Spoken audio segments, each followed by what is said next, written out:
We back up in it. We in it. Yeah, he is. Episode 2. Episode 2. He is episode 2.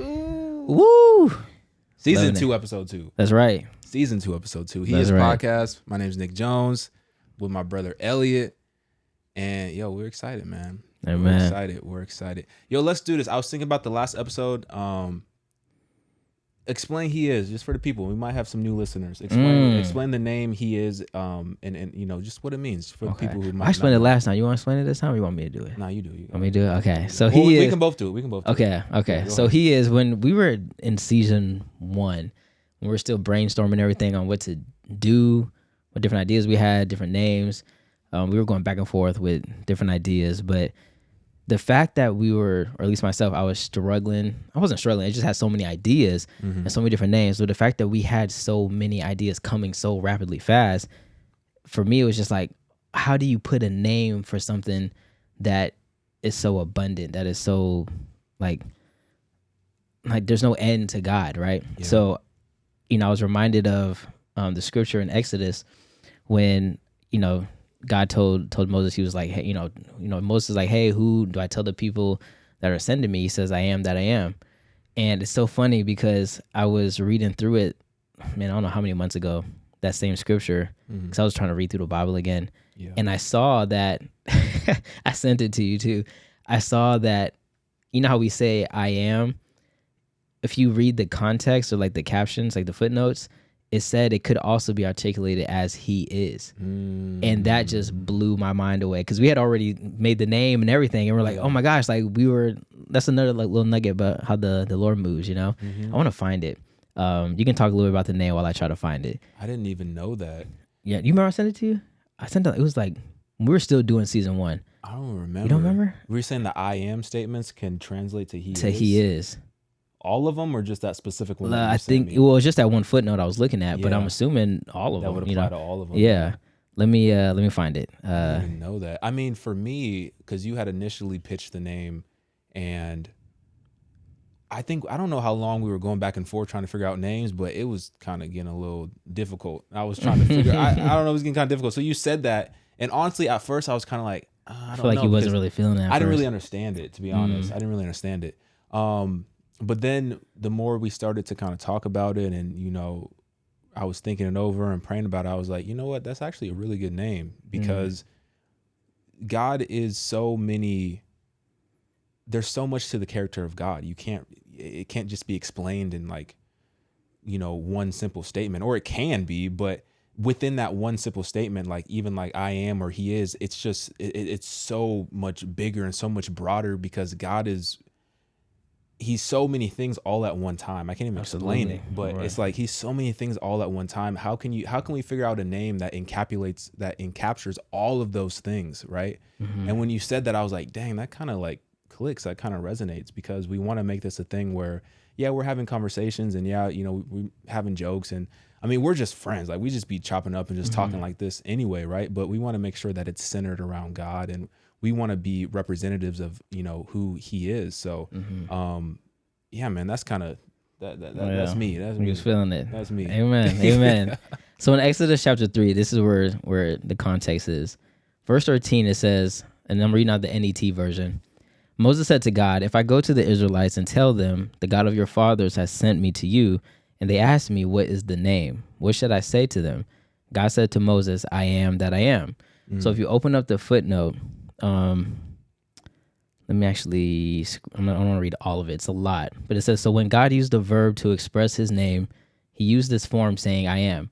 When his people refer to him as Yahweh, which is the third person masculine singular form of the same verb, they say he is.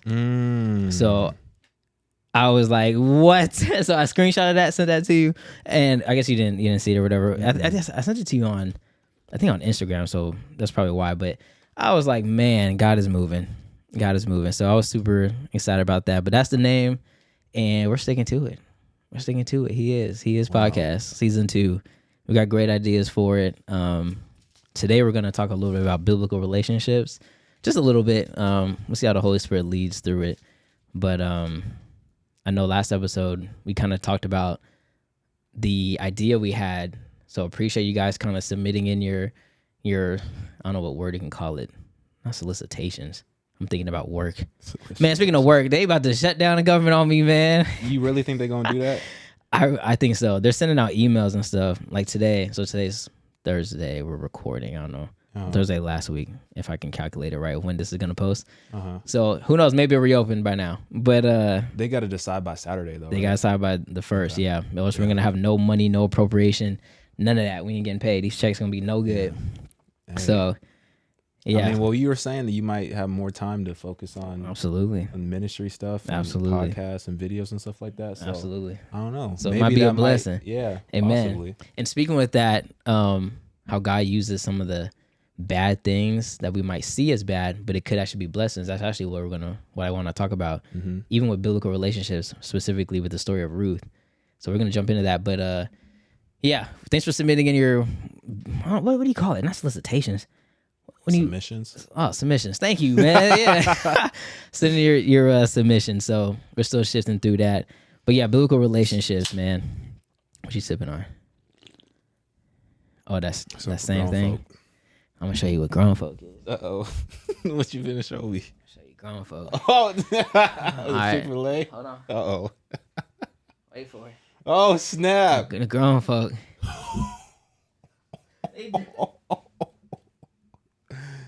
The grown folk. That's how you coming? That's how I'm coming.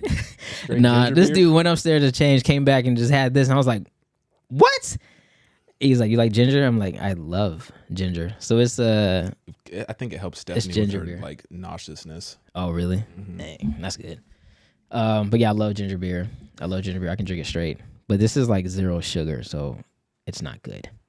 But it's fine. You know, no, I'm not gonna get into that. No, I'm not gonna get into that. What were you saying? What was I saying? I forgot. We just talk about biblical relationships, man. Oh yeah, that's what we're doing. Yeah, biblical relationships. So I think, well, we can start with like just. I mean, you want to talk about our personal relationships or something? Like for me, man. So I'm in a relationship, right? And it's so funny because the framework that I have for biblical relationships has always been my framework from the jump. And I think maybe it's because, I don't know, like my mom, right? She's like, so she's foreign, right? So she's from Morocco. Yeah. And I noticed like a lot of like foreign women have different, not foreign, but just not American women. Yeah. They have different types of values, but it's so like genuine, you know? It's like, this is the goal of mine, to be like an actual wife or a mother. And I'm not saying that's not what American women have and all that, but it's just a little different. And I know those are things that, you know, talking to a lot of friends of mine, I mean, I hear all of them are trying to go overseas to like find wives and stuff. And it's like, I don't know if you have to do all that, but I see the lack in things. Bros. Yeah. Yeah. I see the lack, but I also can imagine that, okay, vice versa, there is the lack in men as well. Yeah. Because those men overseas are, you know, they really men out there fixing stuff and all that. And I mean, not, you know, so I don't know. So I think of, I think we're like softer men out in America. Oh yeah. Oh yeah. Actually, I heard this saying today. It said hard times, you probably heard of it. Hard times create soft men create hard times create strong men. Wait, hold on. You get the cycle. It's pretty much like a cycle. Yeah. I think I repeated. No, I feel you. I mean, because America's pretty comfortable for the most part. Yeah, man. It has its, you know, poverty, you know, parts of it, but for the most part, it's pretty comfortable. We ain't out here like having to trying to hunt too much. Like we don't have to use our hands too much. Everything's already built. Like you ain't got to hunt for nothing. Like go to the grocery store and buy it. You know, we're pretty soft, and we're only gonna get softer. So. Yeah. And that's why it's gonna be crazy when this Antichrist comes to power, and then all the lights turn off, and they shut off all the internet, and shut off all the electricity. Exactly. You know. Exactly. I don't know what I'm gonna do. Exactly. You know what I mean? But man, this ginger beer is making me got a burp or something. I don't want to do it. Yeah, we gotta start prepping. I don't know. You believe in that? What? Like prepping? Like I do think you. Period? Nah, I don't think you. To me, if I know, because I think of how bad it's gonna be, you can't prep for that. Like there ain't no prepping for it. You might as well prep with the Holy Spirit to being able to endure. I think honestly, a one way to prep, which I don't know if people might agree with, is fast. Like, you know what I mean? Like have a consistent like time of fasting. Yeah. I actually talked to Julian. Did I tell you Julian called me? No. You told me he was gonna call me. We talked. We had a great conversation like about the Sabbath. Oh my gosh, he sent me this video I would have sent it to you, but you watch like the hour-long videos and stuff. Yeah, I do. You actually would probably really like this one. It was amazing. So shout out Julian if you're watching. It really gives you like peace as far as like Sabbath and stuff. What was I talking about? Oh yeah. So I'm trying to like do a Sabbath literally every Saturday. But again, it's not like you have to do it to be saved, but you know, it is good to do it. And really, when you know, it's not so much the religious side of doing it, but what it represents, that's going to make you want to do it. Just, man, the video, he mentioned the story in the book of Numbers, how somebody, like, dang, he got killed for just picking up sticks during the Sabbath. Like, this dude got killed, you know? But it's just the power of what it represents and how the Father, after he, because Jesus is the Lord of the Sabbath. I don't want to butcher this guy. Hopefully, maybe I can remember to ping this in the description. But Jesus is the Lord of the Sabbath. And that's why when he was picking up food and stuff during the Sabbath, you know, he was like, what do you mean? I can do it. I'm fine. God created the heavens and the earth in 6 days, right? On the seventh day, he rested. So when the Father rested, he rested in Jesus. Because Jesus is our rest. I am confident this is gonna blow your mind. Just he's explained it a lot better than I can. So thank you, Julian, for sending me that.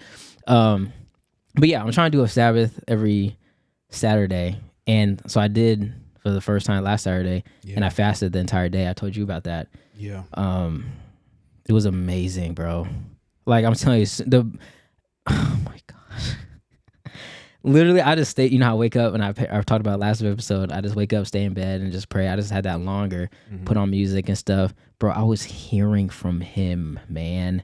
Like, I mean, we always hear from him, but it's like I was hearing from him. So I definitely recommend Sabbath, resting, being intentional. That was just the first day, and I felt like God was saying, Elliot, this is just day one. I have so many things I want to tell you and show you. So I'm like, Lord, I'm all for it. So yeah, man, I'm getting all over the place. No, it's all good. But I kind of pointed you in that direction. Yeah, no, you're good.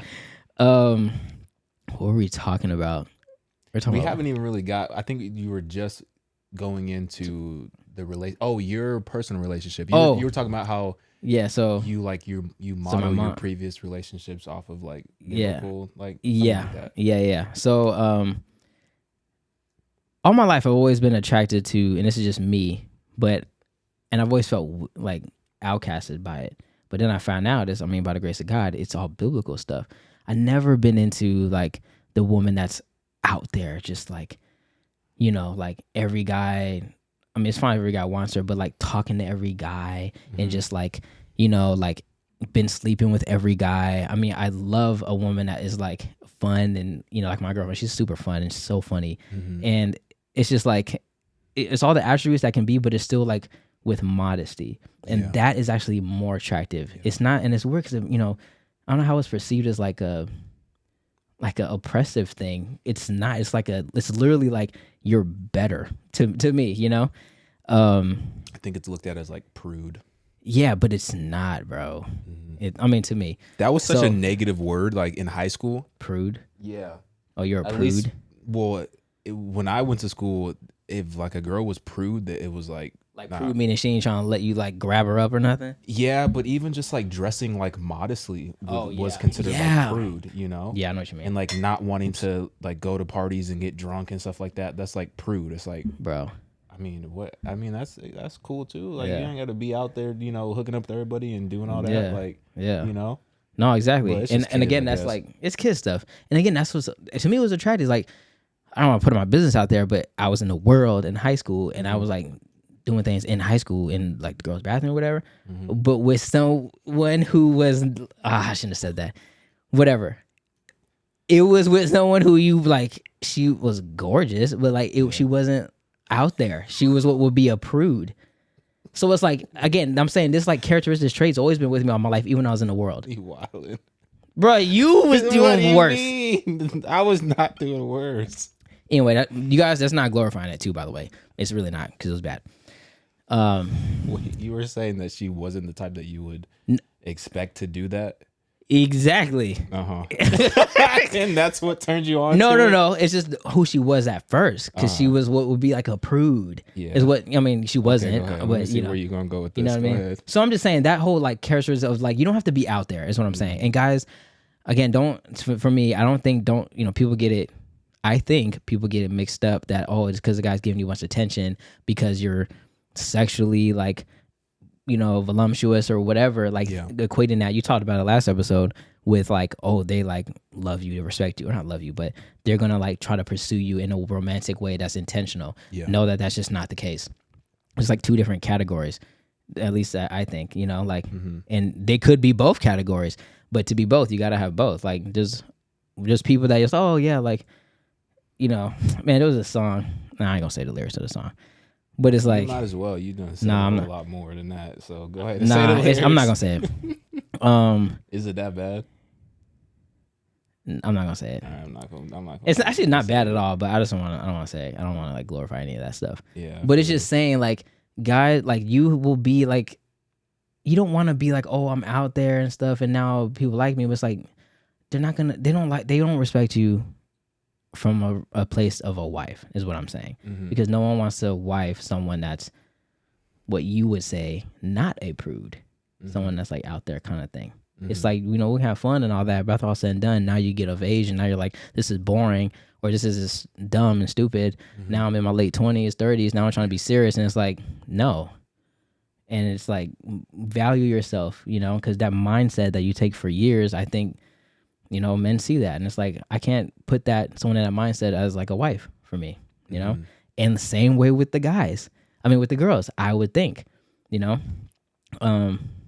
mean, like a guy who's like running around and stuff. Like, why would you then? I mean, I don't know if it's maybe different. I can't speak for the women, but like, if I was a woman and if I knew a guy was running around just treating girls disrespectfully and like being a F boy, whatever, like all of a sudden like all straighten up. Like, I think because of like standards and stuff, or like what is it? Not standards. How things are like different, which is like, I think that it's not so much as like a bad thing. You know what I mean? Like, it's not equal in that sense, and that's where I can understand when people are like, oh, it's not equal for men and women. Like, oh, that's not fair. But it's like, you still wouldn't want a man like that, because okay, how's that mindset? I'm probably not making no sense. Well, I think, but basically, I said all that to say I've always been attracted to like what would probably be a modest woman, and I think men generally want modest women when they're thinking about long-term wives. That's not to say you have to be boring, you know what I mean, or have to be like whatever you associate that with, because that's not the case. Yeah. Well, I equate a lot of like modesty to me is associated with self-respect. Like it doesn't I don't see it as being like boring, because I think we've been tricked into this whole like illusion that if a girl isn't, posting her body on social media and stuff like that, then like she's not fun. Like if she's not posting about, the concerts and whatever, Coachella and all this stuff that she's going to, like, then she's not fun, or about the club or Snapchats and stuff like that. But I feel like somebody who is confident in who they are, like supremely confident in who they are and understand their value, and ultimately that their value comes from within, I feel like that type of woman is not gonna be all over social media posting her body and posting a whole bunch of like crazy stuff like that. And it's okay to post like pictures of yourself, and it's okay to have self-love, but you have to have that discernment to know what is for the world and what's just for like your husband potentially. Exactly. And you can't be putting all that out of you to the world, because then it's like, okay, what's reserved for just your husband? Exactly. But I think we live in a society now where marriage is just not respected. People see the divorce rate and it's like, okay, why even get married? Why even go into a contract that's potentially going to take 50% of, my assets, when we could just, play marriage and do that whole thing. You know what I'm saying? Yeah. Which it is what it is. I've been there myself. And it's not the way that you want to do it, because number one, you always say this, and I've done this, so I'm not casting judgment because I'm literally looking in the mirror, but living with somebody before you're married to them, I think that's probably the worst thing that you could do. And I think that's what it equates to so much of the divorce rate, because by the time you get married, depending on how long you've been living with that person, you've identified all the little small, medium, and large things that you don't like about that person. And now you're married and you're just living in this just like confrontational state of like, man, I don't like this person because I've been married with them for so long. I mean, like living with them for so long. And now you're married and it's just like a role. You put that role of marriage on your relationship, but you don't actually value the covenant that marriage is before God. Yeah. And I think the proper steps have to be taken. And I pray, because like I said, I was in the same situation. I pray that I have the discernment to understand, even in myself, in my own marriage, when those feelings start to arise, I pray that I have the discernment to understand that, Christ is at the center of our marriage, because that's going to hold everything together. And even for our children, like it could be marriage. It's tough. Relationships, number one, is tough. Relationships is tough. Marriage is tough. Having children is tough. I don't know how people can do it without having Christ at the center of that. And I think that's why so many of relationships and marriages fall apart. But a lot of people, they don't understand how important it is to just have Christ at the center. I don't know. Like, I don't know. I think, man, like you were saying, like, because again, I've been always like my entire life, I'm never moving in with someone because of many different factors. The main thing, one, for me is I want marriage to be special. And I know it's already gonna be special. And again, when I got out the world, I still, even in the world, I want it to be special. But when I got out the world, it's even more of a value to me. Yeah. I was like, since I was like, got out or trying to, get out at 22, when I really like tried to go hard for Christ. From 22 on, I had this mindset of marriage is on a different like pedestal. So I want to appreciate that for what it is, knowing that, let's be honest, you get bored after a while. You get bored of just being with people after a while. So I think the race of getting bored happens a lot faster if you've already been living together for like 12 years and then you get married. How about that's like something new to look forward to? So now it's like, I literally have never lived with anyone in my life. I've like beside my immediate family, and then I lived by myself since I was 23. So a long time I had time to live by myself. And actually, man, I need to I'm actually kind of like, man, I'm so used to living by myself, But that is something where it's the next step for me that I'm like, oh my gosh, this is gonna be like something new. And on top of that, having kids is something new. And then it's like, this is all where it started in my marriage, living together with someone, knowing that both of us are moving in together in a state of unconditional love. Because again, it's, you don't know my living situation, and I do think I have a really good living situation because I'm like super clean. Yeah. I'm literally have been always cleaner than any person I've been in a relationship with, I've noticed. And that's fine. But just living together and being able to like experience that newness of it, I think that makes it more fun. And again, even that will probably go away. But then that you always fall back on this unconditional love and this commitment to serve, even though, you don't feel it. And this is why it's so important, like you said, having Christ at the center, because if you and again, having like a genuine relationship with the Lord, if you can have a genuine relationship with a entity, God, a person that you cannot see, and like be committed to it, devoted to it, nurture it, you can see that as like evidence that this woman, this man will do the same for you. Just not because of it's biblical that you have to do it, just because you're doing it as a child of God. Like, you mean to tell me it's people that I'm sitting right next to you and I have to force you to like treat me nice or treat me with respect or treat me with love when you do that automatically with God? That's not, you can even complain to God, right? So you can complain to me, but you still come with respect. You still come with love. You still come with knowing who I am and where my heart is. I love the scripture that says, even when we're unfaithful, he remains faithful because he cannot deny himself. That's a fact. Are you going to know for a fact that the person you're with is going to remain faithful because he can't deny himself? How do you know that? Because they're a believer. Like, they actually have this faith in God. They know what consistent faith is. And it could be somewhat, it's not blind faith, but it's with someone you can't see. So I know for a fact that's the evidence that you have a chance of being consistent and committed to a marriage because you're doing it right now in your lifestyle with the Lord. So that is such a big indicator, if you're a believer, that marriage will work. Not so much that God will bless it, even though that is the biggest actually indicator that God's the foundation, but just your discipline to be consistent and talk to someone that you can't see, that you're not physically getting things from. I mean, you are getting things from, actually, so scratch that, but you know what I'm trying to say. Yeah. So when I see that, I'm automatically like, so when I met my girlfriend, right, I met her when I was like still like ending things with my last one, or actually it was ended, but things kind of linger. Man, it was like, no, I did not expect to be with this person. Like, I just did it, it's like one of those things that just like, whoa, it just happened. Yeah. But the first thing was, I remember she asked me, because we were talking about other relationships and stuff. She asked me, why did you end up with your last relationship?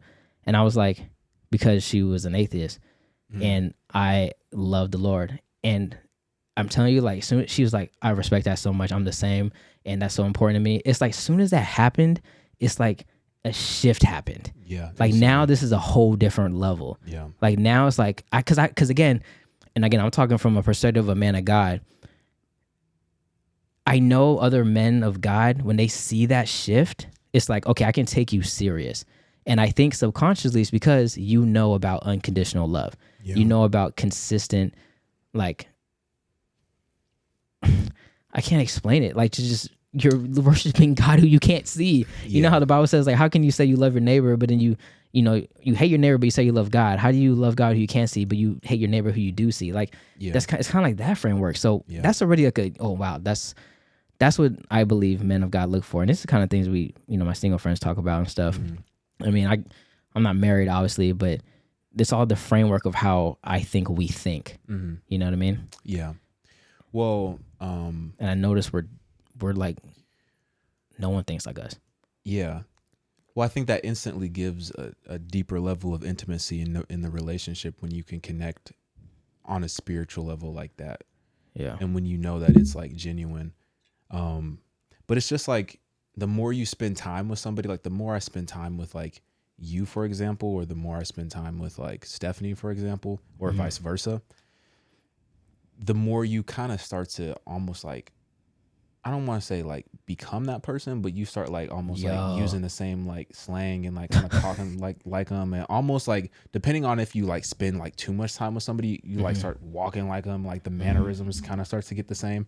It's the same thing with God too. Like the more we spend time with God, the more we start to become like him, and the more that we pick up those attributes and the more we start to think like him in our perspective. And, he's teaching us how to love like him, like you were saying. So when we bring all of that into a relationship and it's like-minded and the person is on the same page and understands that as well, it's like you have a deeper level of understanding and respect for what it is that you actually have, as opposed to when you look at the world. I grew up not necessarily valuing what it really meant to even be in a relationship. Number one, I didn't really value I just thought like, oh, I thought this girl is cute. Like, okay, I got to make her my girlfriend so nobody else talks to her type of thing. I was always operating out of that like mentality, And I think it was also because like I didn't really have too many like friends who were like dudes. Like I have friends from like my sports teams, like football and basketball and stuff like that. But I didn't have like deep friendship. And so I found that, or I would try to find that in, girls. And so I think that's why I was so quick to like make them my girlfriend, because I'm like, okay, I see that we're connecting. So let me just try to fill this void of me not having companionship with you. And I want to lock it down so nobody else can experience that but me. Wow. You know what I'm saying? Yeah. So that was my frame of reference coming into relationships. And then from a marriage standpoint, growing up, my parents were married. They had issues though. I think everyone's parents had issues, and like, they would argue and fight and all that type of stuff, right? Stuff that we've talked about it before. So I never really had a respect for marriage, and I pretty much felt like marriage was almost like pointless at one time in my life, like especially in my like 16 to like maybe even like 20, 21. I didn't have any really value for marriage. It's like, why am I going to get married? Just like you said, I get bored pretty quickly. Like I get bored. Sometimes I don't want to be around you. I get bored. So why would I want to lock myself in for forever when there's so many other people? When I get bored, I could just get somebody else. You know what I'm saying? Like for real, I didn't value it. Yeah. So it took a lot of time for God to work on me to untrain those learned patterns of thought. And that's kind of why I found myself in situations where I was living with people that I was, that was my girlfriend before marriage, like multiple occasions. And I also saw those situations as like, so it's multifaceted with me. Didn't have a lot of friends who were guys, right? So I looked for that in relationships with girls. And I didn't necessarily have the financial means to like stand on my own 2 feet. I'm just keep it a buck. Like sometimes I looked at like my living situation and living with like my girlfriend and stuff like that. And even like, like my ex, like before I got married, I almost saw that as like a security sense of like, oh, like, okay, like, yeah, we can like split the bills and stuff like that. You know what I'm saying? Oh, wow. So it's like, I'm using this person to fill the void of, loneliness and fill the void of companionship and fill the void of like security. It's like, bro, I was all the way messed up.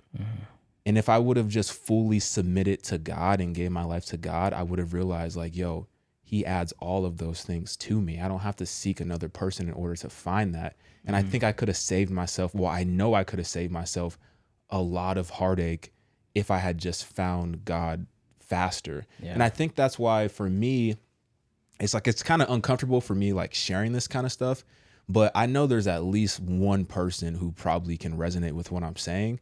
And that's kind of why I want to be transparent in that way, just to let you know, like, hey, learn from my mistakes. You don't got to go down that route. If you kind of feel, if you resonate with what I'm saying, you don't got to go down that route. Like, it's okay to, just be solo dolo and just do your own thing and just really be in a true, genuine relationship with God and learn what it means to have him fill your cup as opposed to somebody else. Because you're still going to have instances when you're in a relationship where, I'm just keeping it real, sometimes like you're going to get aggravated. The other person is going to drain your cup. Okay, so now what do? Are you just going to dip out and leave and, hop in somebody else's DMs or hop on the apps or something like that? Like, what are you going to do? Like, what are you going to run to? So you have to get that training, and you really have to have a solid relationship with God first so that you know what to do in those situations, because they're going to come.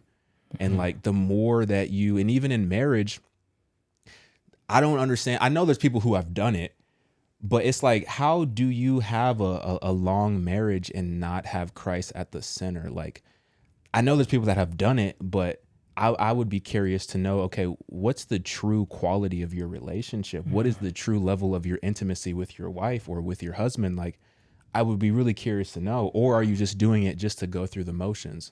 You know what I'm saying? Which is not living at all. That's true. That's true. Yeah, I liked a lot of things that you said. So you mentioned like, where do you go to if you're like, okay, when now you're aggravated by another person or whatever. Again, a tail sign of that is their relationship or their walk with Christ, because it's not always highs and lows.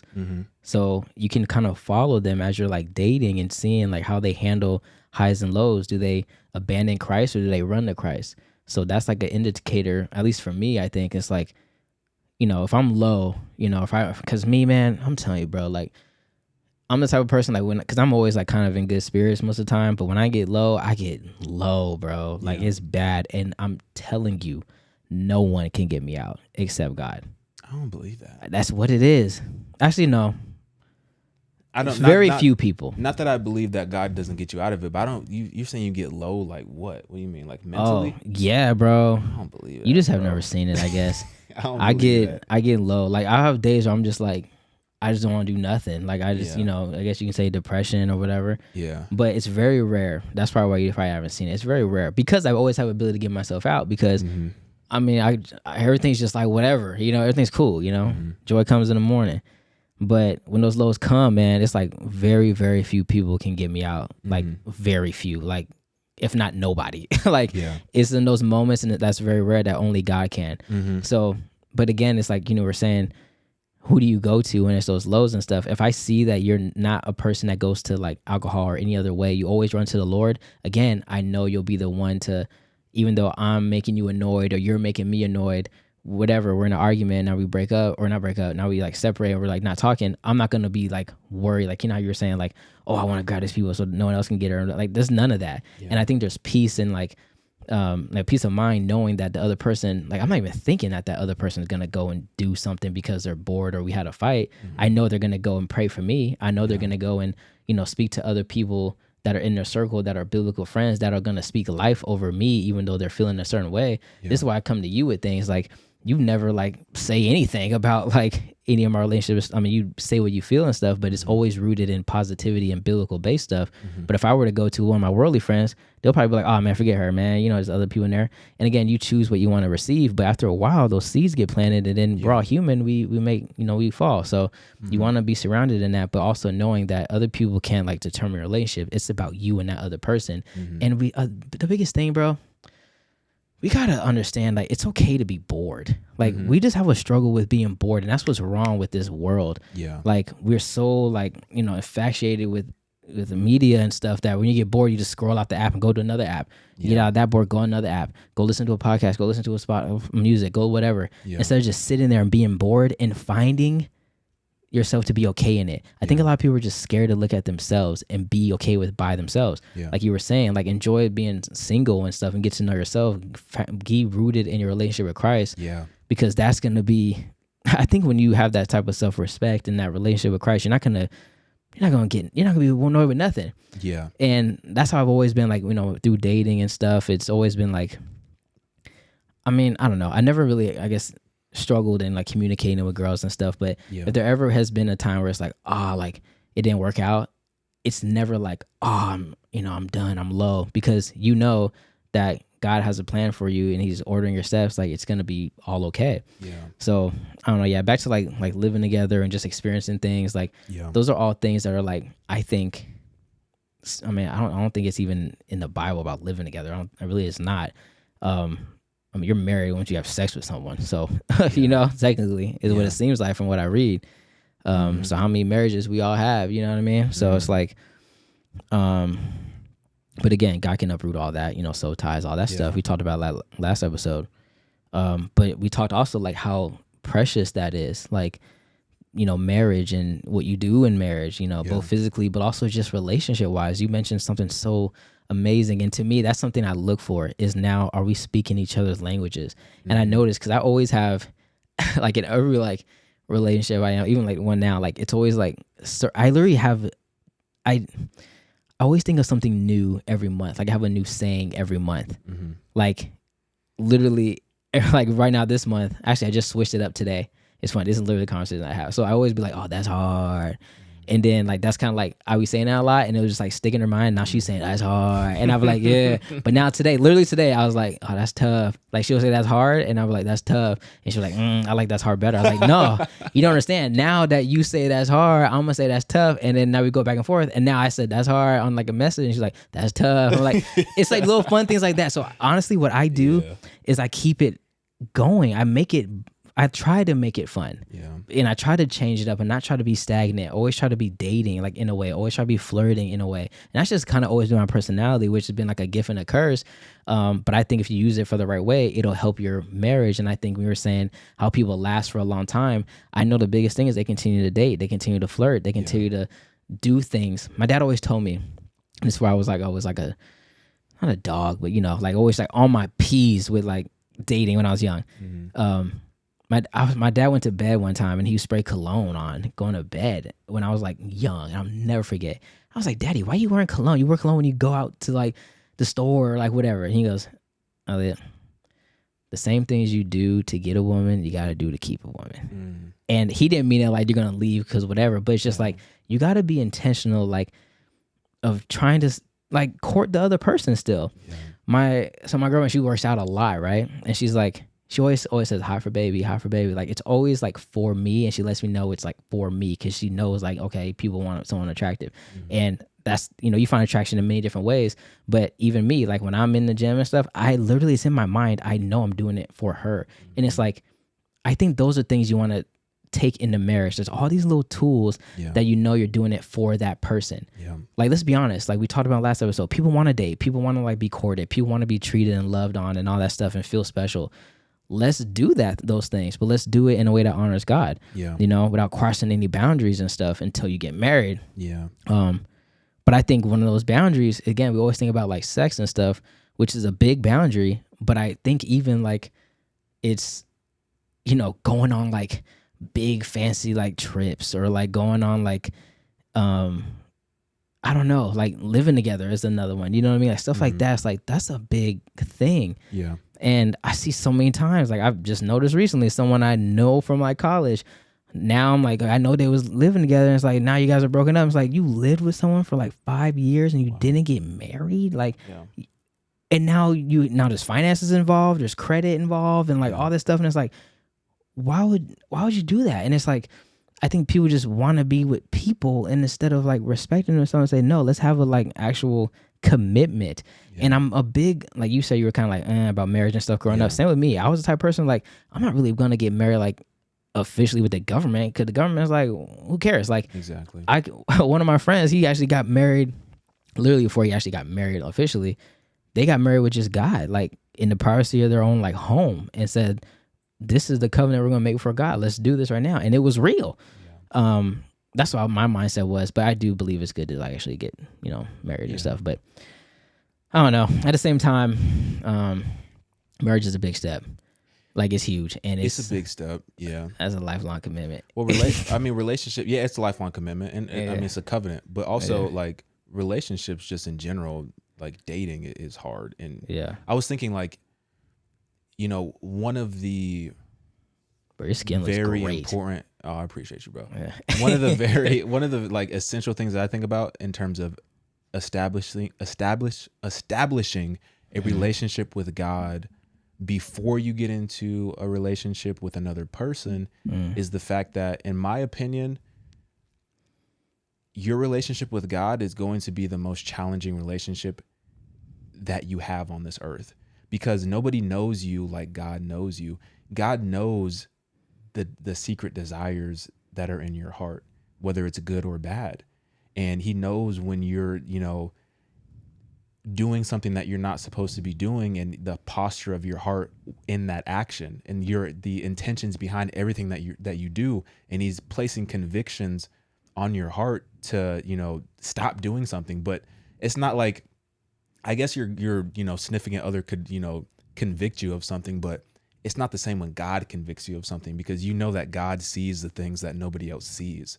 So it's like, if you can learn how to operate within a relationship with God and, submitting to him and crucifying your flesh, giving up your old lifestyles, repenting, and really walking the walk with God, that's going to go a long way when you take that into a relationship, because those attributes that you were developing and that you're going to continue to develop with God, because it's a never ending relationship, those attributes are going to serve you extremely well in your, potential marriage that you might have down the line, Absolutely. Because it's like, bro, it is a challenge. It's tough to be married, but I don't know. Like I said, in my opinion, no one's going to challenge you like God's challenging you. Because even when like, okay, you might have thoughts of like, man, like, okay, I'm not happy. Let me just go do something I'm not supposed to be doing. Or, let me go look at something I'm not supposed to be looking at, or whatever it is, right? That comes with discipline as well. And God teaches us discipline every single day as we walk. I know some people choose to, go the other way or whatever it is, but like discipline is a core element of like our relationship with God, because otherwise we would just be in the world doing whatever we want.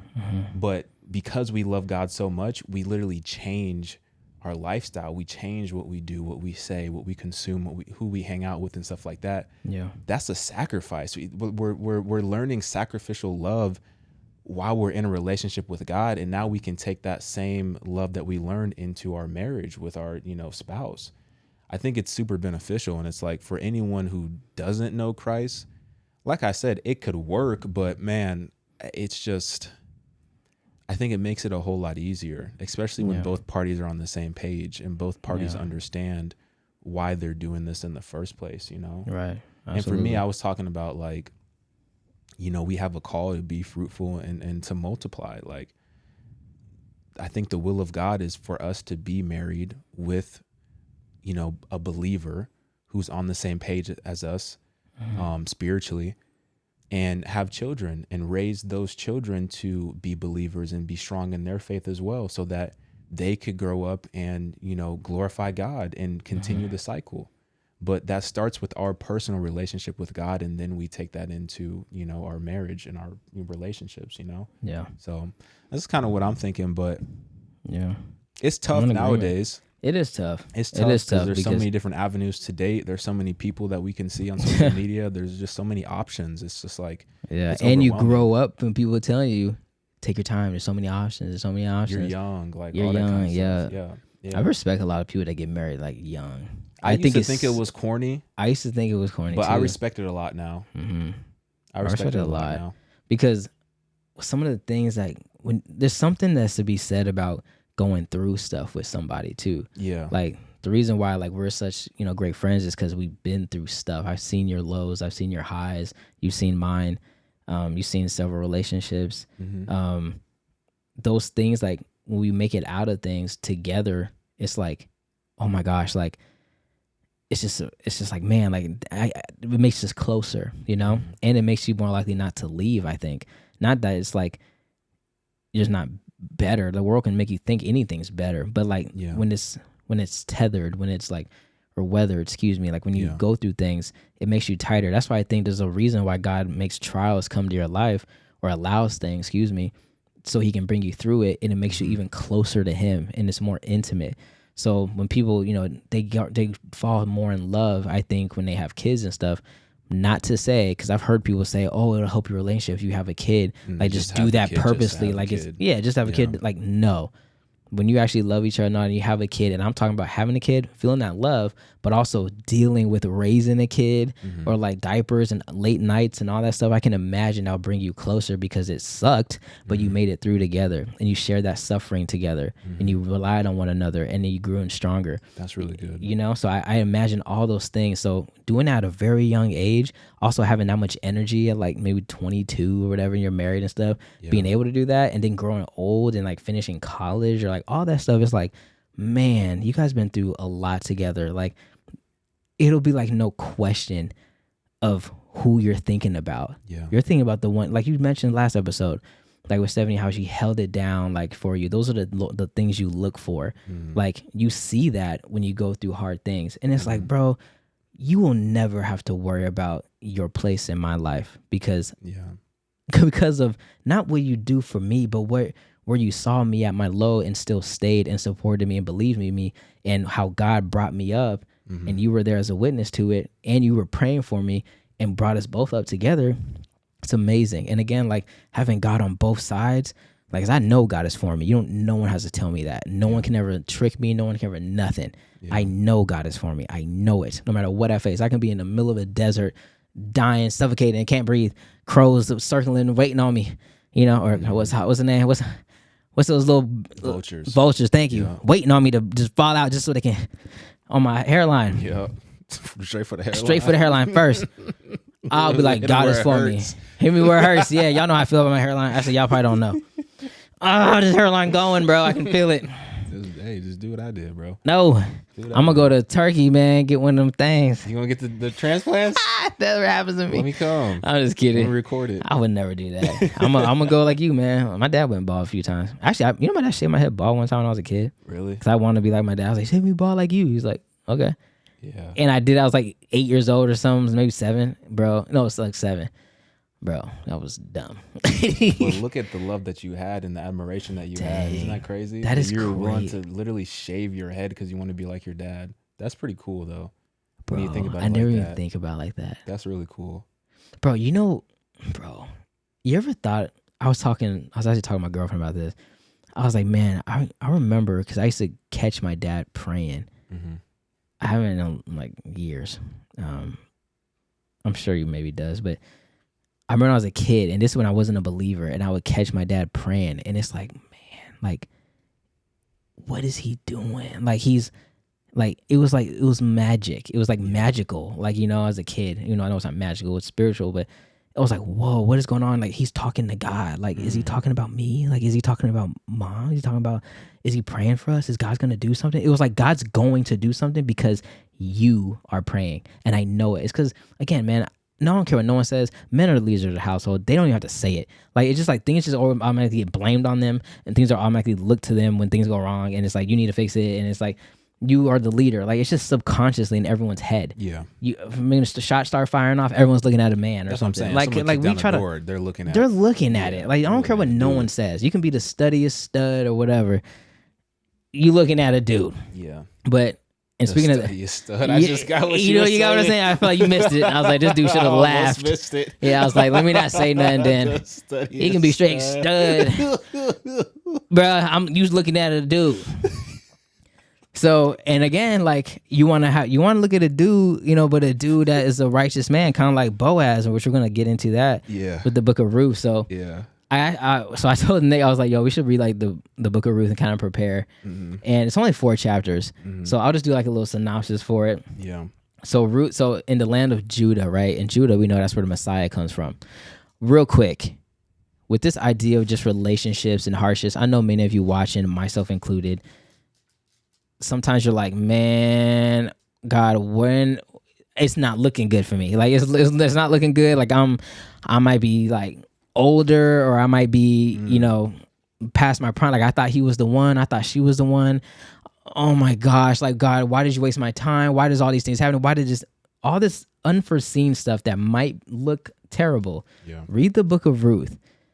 It shows like there's so many things in it, not just biblical relationships in my eyes, but just how God uses literally terrible times and brings out this great relationship that ends up bringing up the Messiah. Yep. Like, it's crazy, and it's all from a famine. So it was a famine in the land of Judah. Again, that's where Jesus comes from, that tribe. Noemi, I believe it. Yeah, Noemi, she and her husband went to go to Moab. He had some sons too. The husband dies. All her sons die. The sons had wives. And so Noemi's daughter-in-laws, one was Ruth, one was like Ophelia or something like that. No, Orpah? Hold on, I forget because the name stuck out to me, whatever it was, because that was Orpah. It wasn't that Moody's mom's name? I think it was. That was the first time I actually registered. I was like, oh, that's where I heard that name before. So they had a famine. They go into, Moab, which Moab, they were like Gentiles. They're like the pagans, kind of, like, it seems like. But it's weird because Ruth was kind of talking about, your Lord, I hope the Lord bless me, all stuff. Anyway, I don't know. But now the famine goes away. They come back. Noemi's like, oh, I'm too old. Why don't you girls just go back to your homeland with your people and just, maybe you can find another wife to cover you. Find safety. Find rest in another man's home.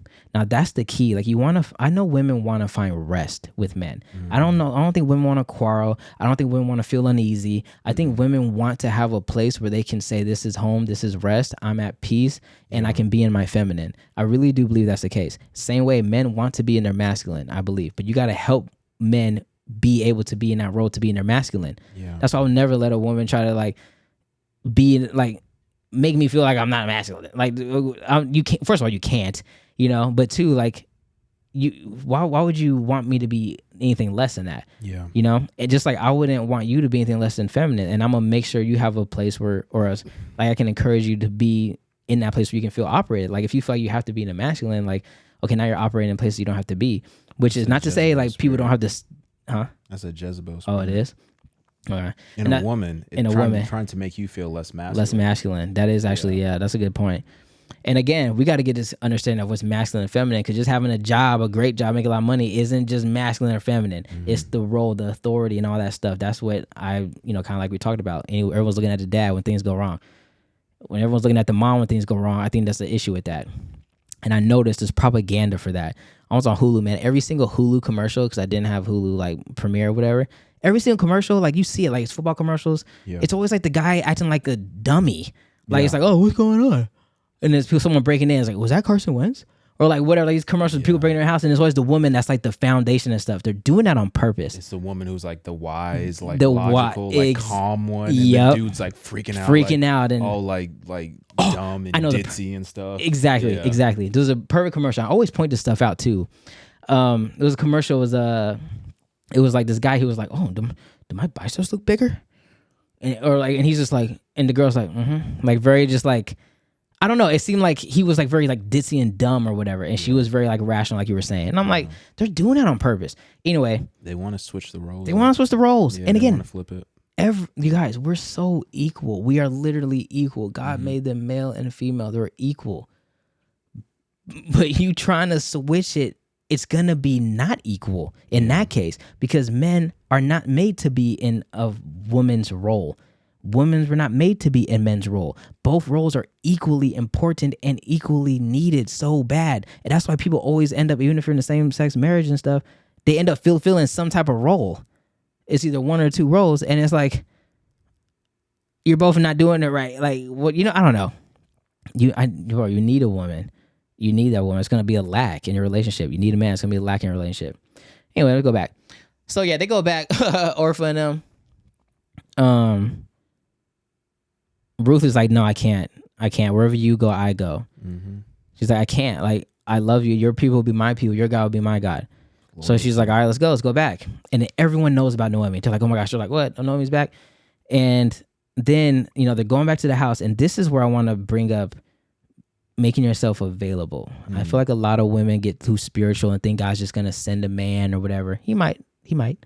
But I think you got to take the advice of what Ruth is saying or doing, because she made herself available.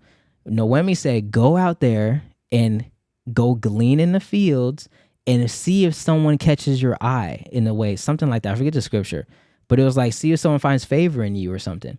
And that's, she ends up going in the field of Boaz's field, ended up being like a distant relative.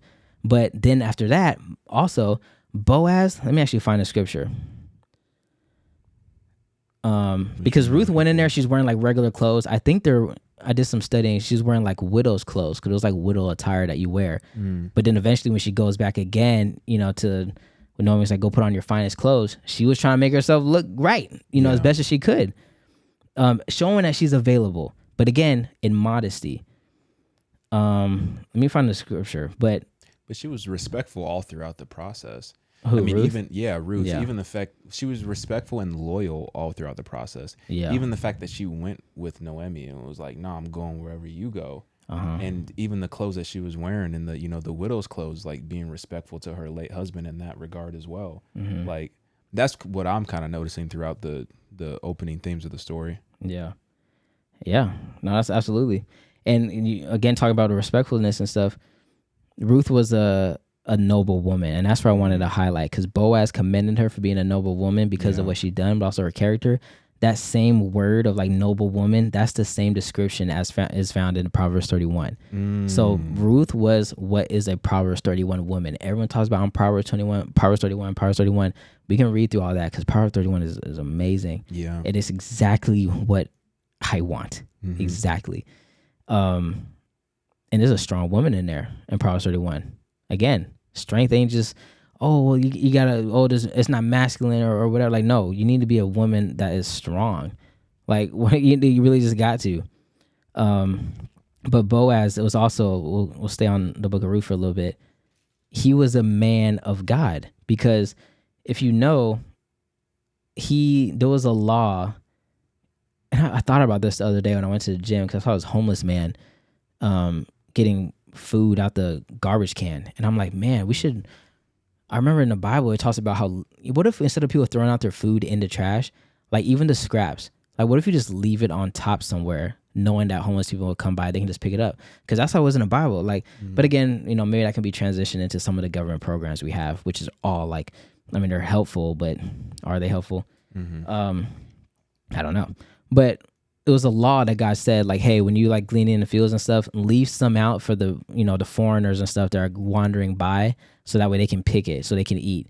God made that a law in Israel. So you out here have a field, you may have a field of corn or whatever, you picking up some corn or whatever, but it's like, no, you'll leave some there, knowing that you can pick it up, but it's like, no, I'm gonna leave it for people to come by in case they're hungry and they can eat it. That was a law. Boaz did that, and he did that for Ruth, and he actually told his men to go and take out those stalks and make it even easier for her. He was a man of God. He followed the law and all that so showing he was a man of God, but also being able to identify that, she was a noble woman. Also, he was a man of God because he honored the hierarchy of like the next in line who's gonna be able to like buy her property and then marry her. Yeah. Also, again, just marrying people, it's just to keep the family line going and stuff. It's just so many amazingness of that, but showing two men and women of God, there's so much to glean from that. And it's amazing. And again, it took hardship. It took literally death of their husband.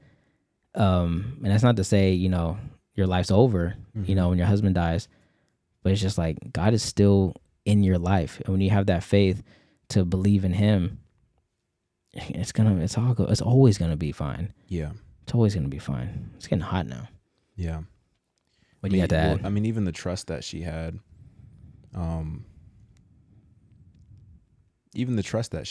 just going with Noemi, not knowing what was going to happen. It was an uncertain time, but, still trusting in God and trusting in, the potential that she might get married again, possibly, like, and even just putting herself in that position for God to make something happen. Yeah. And not just sitting on the sideline and not, because she probably had reason she lost her husband. She had reason to be down. Yeah. And, not want to participate and not want to put herself out there. But yeah. But if she hadn't have done that, then, I mean, I think God probably would have found another way. But, yeah, how it ended in, David and then Jesus, so. Absolutely. Oh, but it was the grandfather of, or their son ended up being the grandfather of David. Because was it Obed and Jesse then David, I think. But look at this though. Noemi told Ruth, "Wash therefore and anoint yourself, and put on your cloak and go down to the threshing floor, but do not make yourself known to the man until he has finished eating and drinking." So you wash yourself, make yourself available. You can't be out here saying, huh? That 33. That's at chapter 3. Verse 3. Yes, verse 3. So like you see how she's like preparing herself to be like appealing to this particular man. We can't be out here like, again, kind of like how, my girlfriend be like, oh, I'm trying, I'm working out for you kind of thing or whatever. Like that's, I mean, fine. Like you need to love someone regardless, which I do like have love for regardless, but it's just still at the same time when you're like, now I'm in a relationship, but when you're not in a relationship, you can't, like men and women, you can't be out here just like musty and stuff and thinking like, oh, these all men ain't nothing. These all women ain't nothing. They're not jockeying for me. They're not looking at me.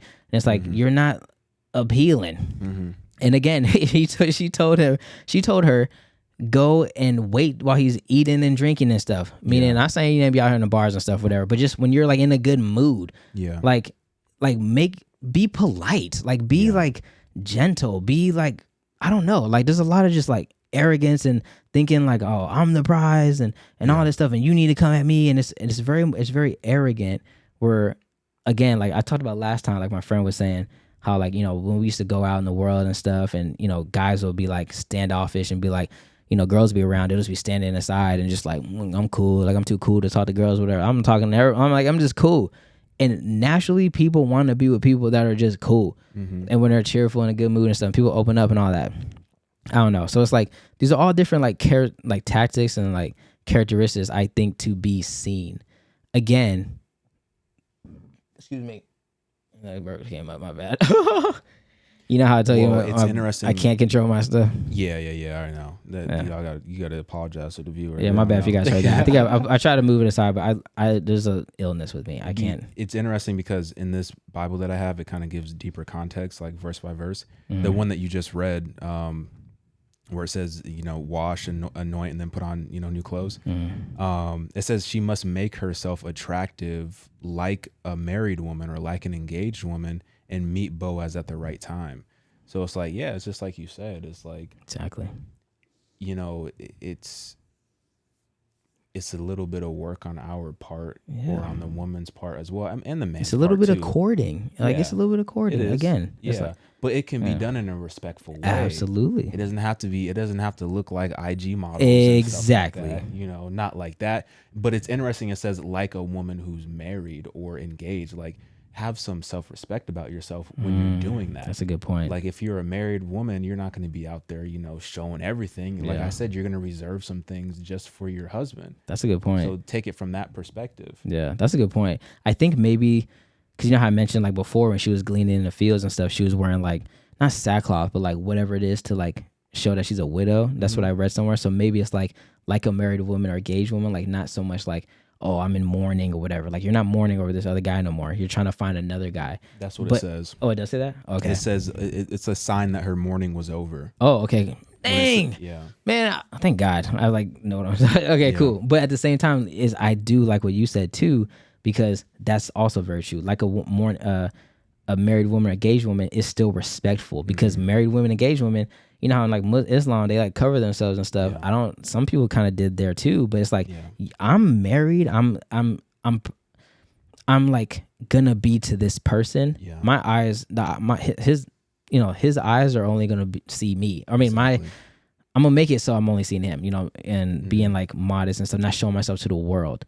So yeah, that's a good point. There's so many things to get I think it's important in saying that. I don't want to deviate too much from what we're saying. But when we're talking about like, you know, if we're married, our eyes should only be on our wife, and you know, the wife should be modest in knowing that as well, to, you know, not walk around with, you know, everything hanging out and stuff like that.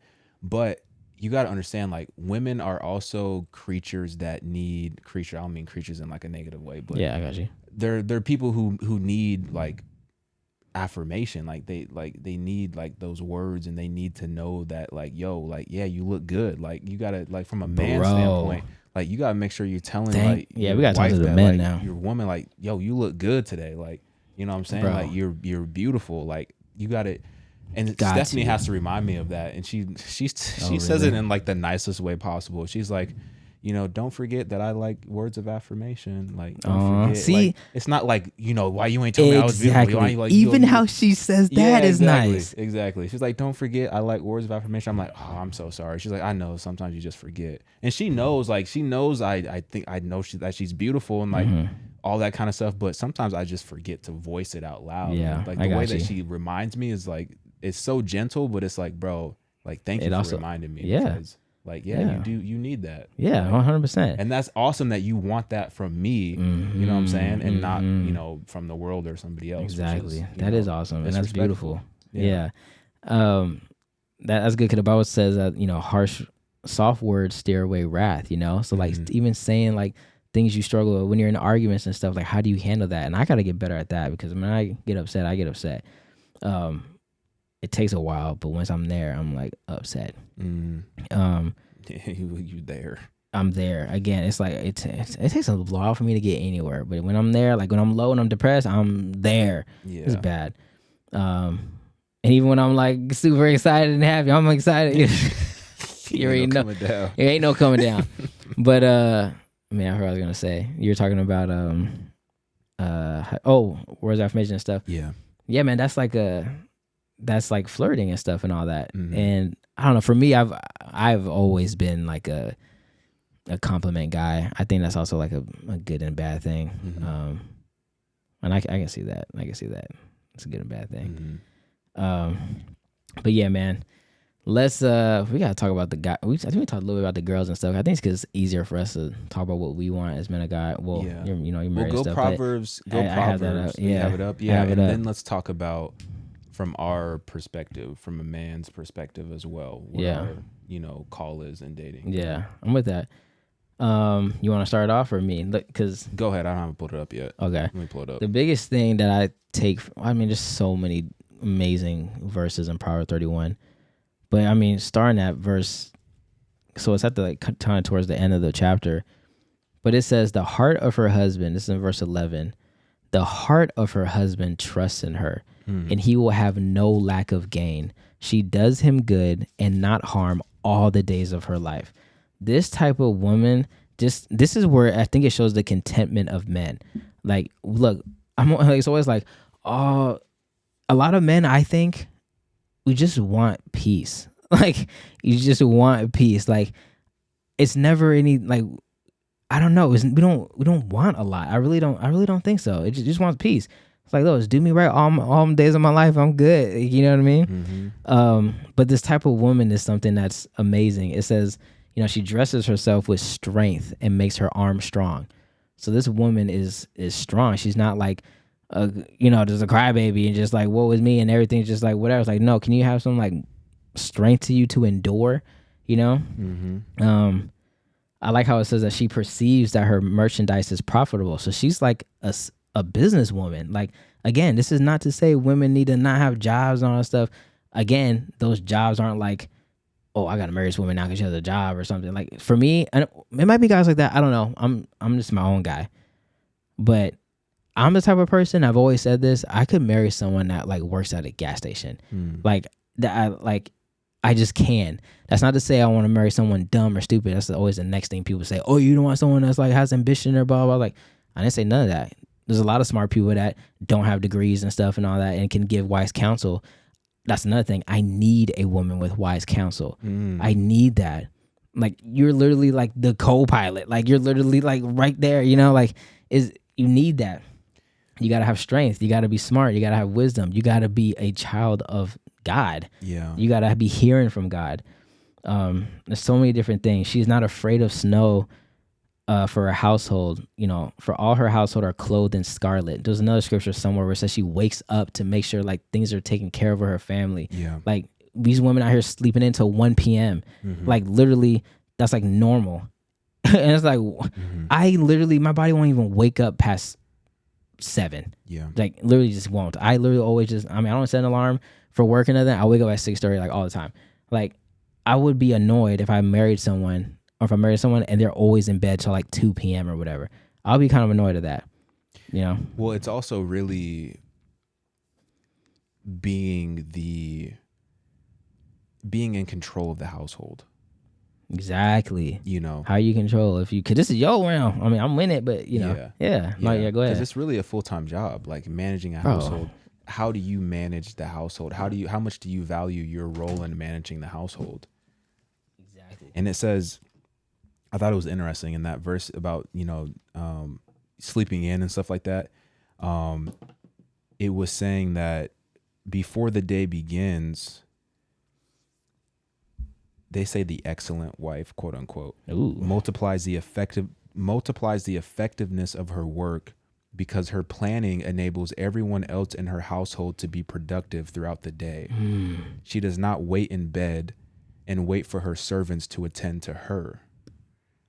I thought that was cool. Wow. When it says that her planning enables everyone else in the household to be productive throughout the day. Everyone, like, including like a manager of like exactly. That's a big responsibility for everyone. That's including the husband. You help me to be productive. Exactly. Yeah. It's a important role, man. And we just like act like it's nothing. It is, bro. It's the most important role in the world. Like, it's not directly correlated with profit, like a paycheck. Yeah, exactly. Because that's what America is, and that's what the world is. Exactly. But like the value that it provides to us as your husband or like your children and the household in general is infinite. Exactly. Like the value can't be measured. Yeah, exactly. But when it's lacking, then it's noticeable. Bro, yes, absolutely. You got people out here. I saw somewhere that is literally intentional, where America is trying to make dual income households, so that way they can raise your kids. You know what I mean? Like, because if you got 2 people working, when you finally get home, first of all, your kids are being taken care of by someone else. You don't know what they're indoctrinating your kids with, what they're picking up from other kids and what they're learning.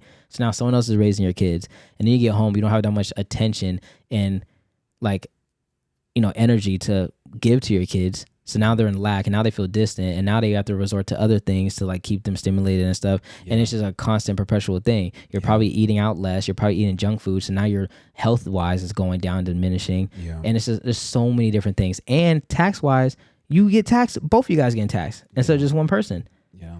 But the thing is, they sell this thing about we want to live lavish lives and we want to have stuff. Like, no, we just need to be good, and we gotta be fine with being good. There's nothing wrong with just having like a small little crib and just being happy. Yeah. You know, if you can do it. If you can do more, then great. Yeah, live within your means. Yeah. Well, we've been trained to live like right at our means or slightly above our means. We're not trained to live below it. Yeah, of course. Not here in America. We're not. But also, I think you went into it. Was it you were talking about verse 16, she considers a field and buys it with the fruit of her hands. She plants a vineyard. Mm-hmm. In the deeper context of it, just in this Bible, that is, it talks about how that demonstrates a sense of financial responsibility. Because I think oftentimes we see, men can fall into this trap as well.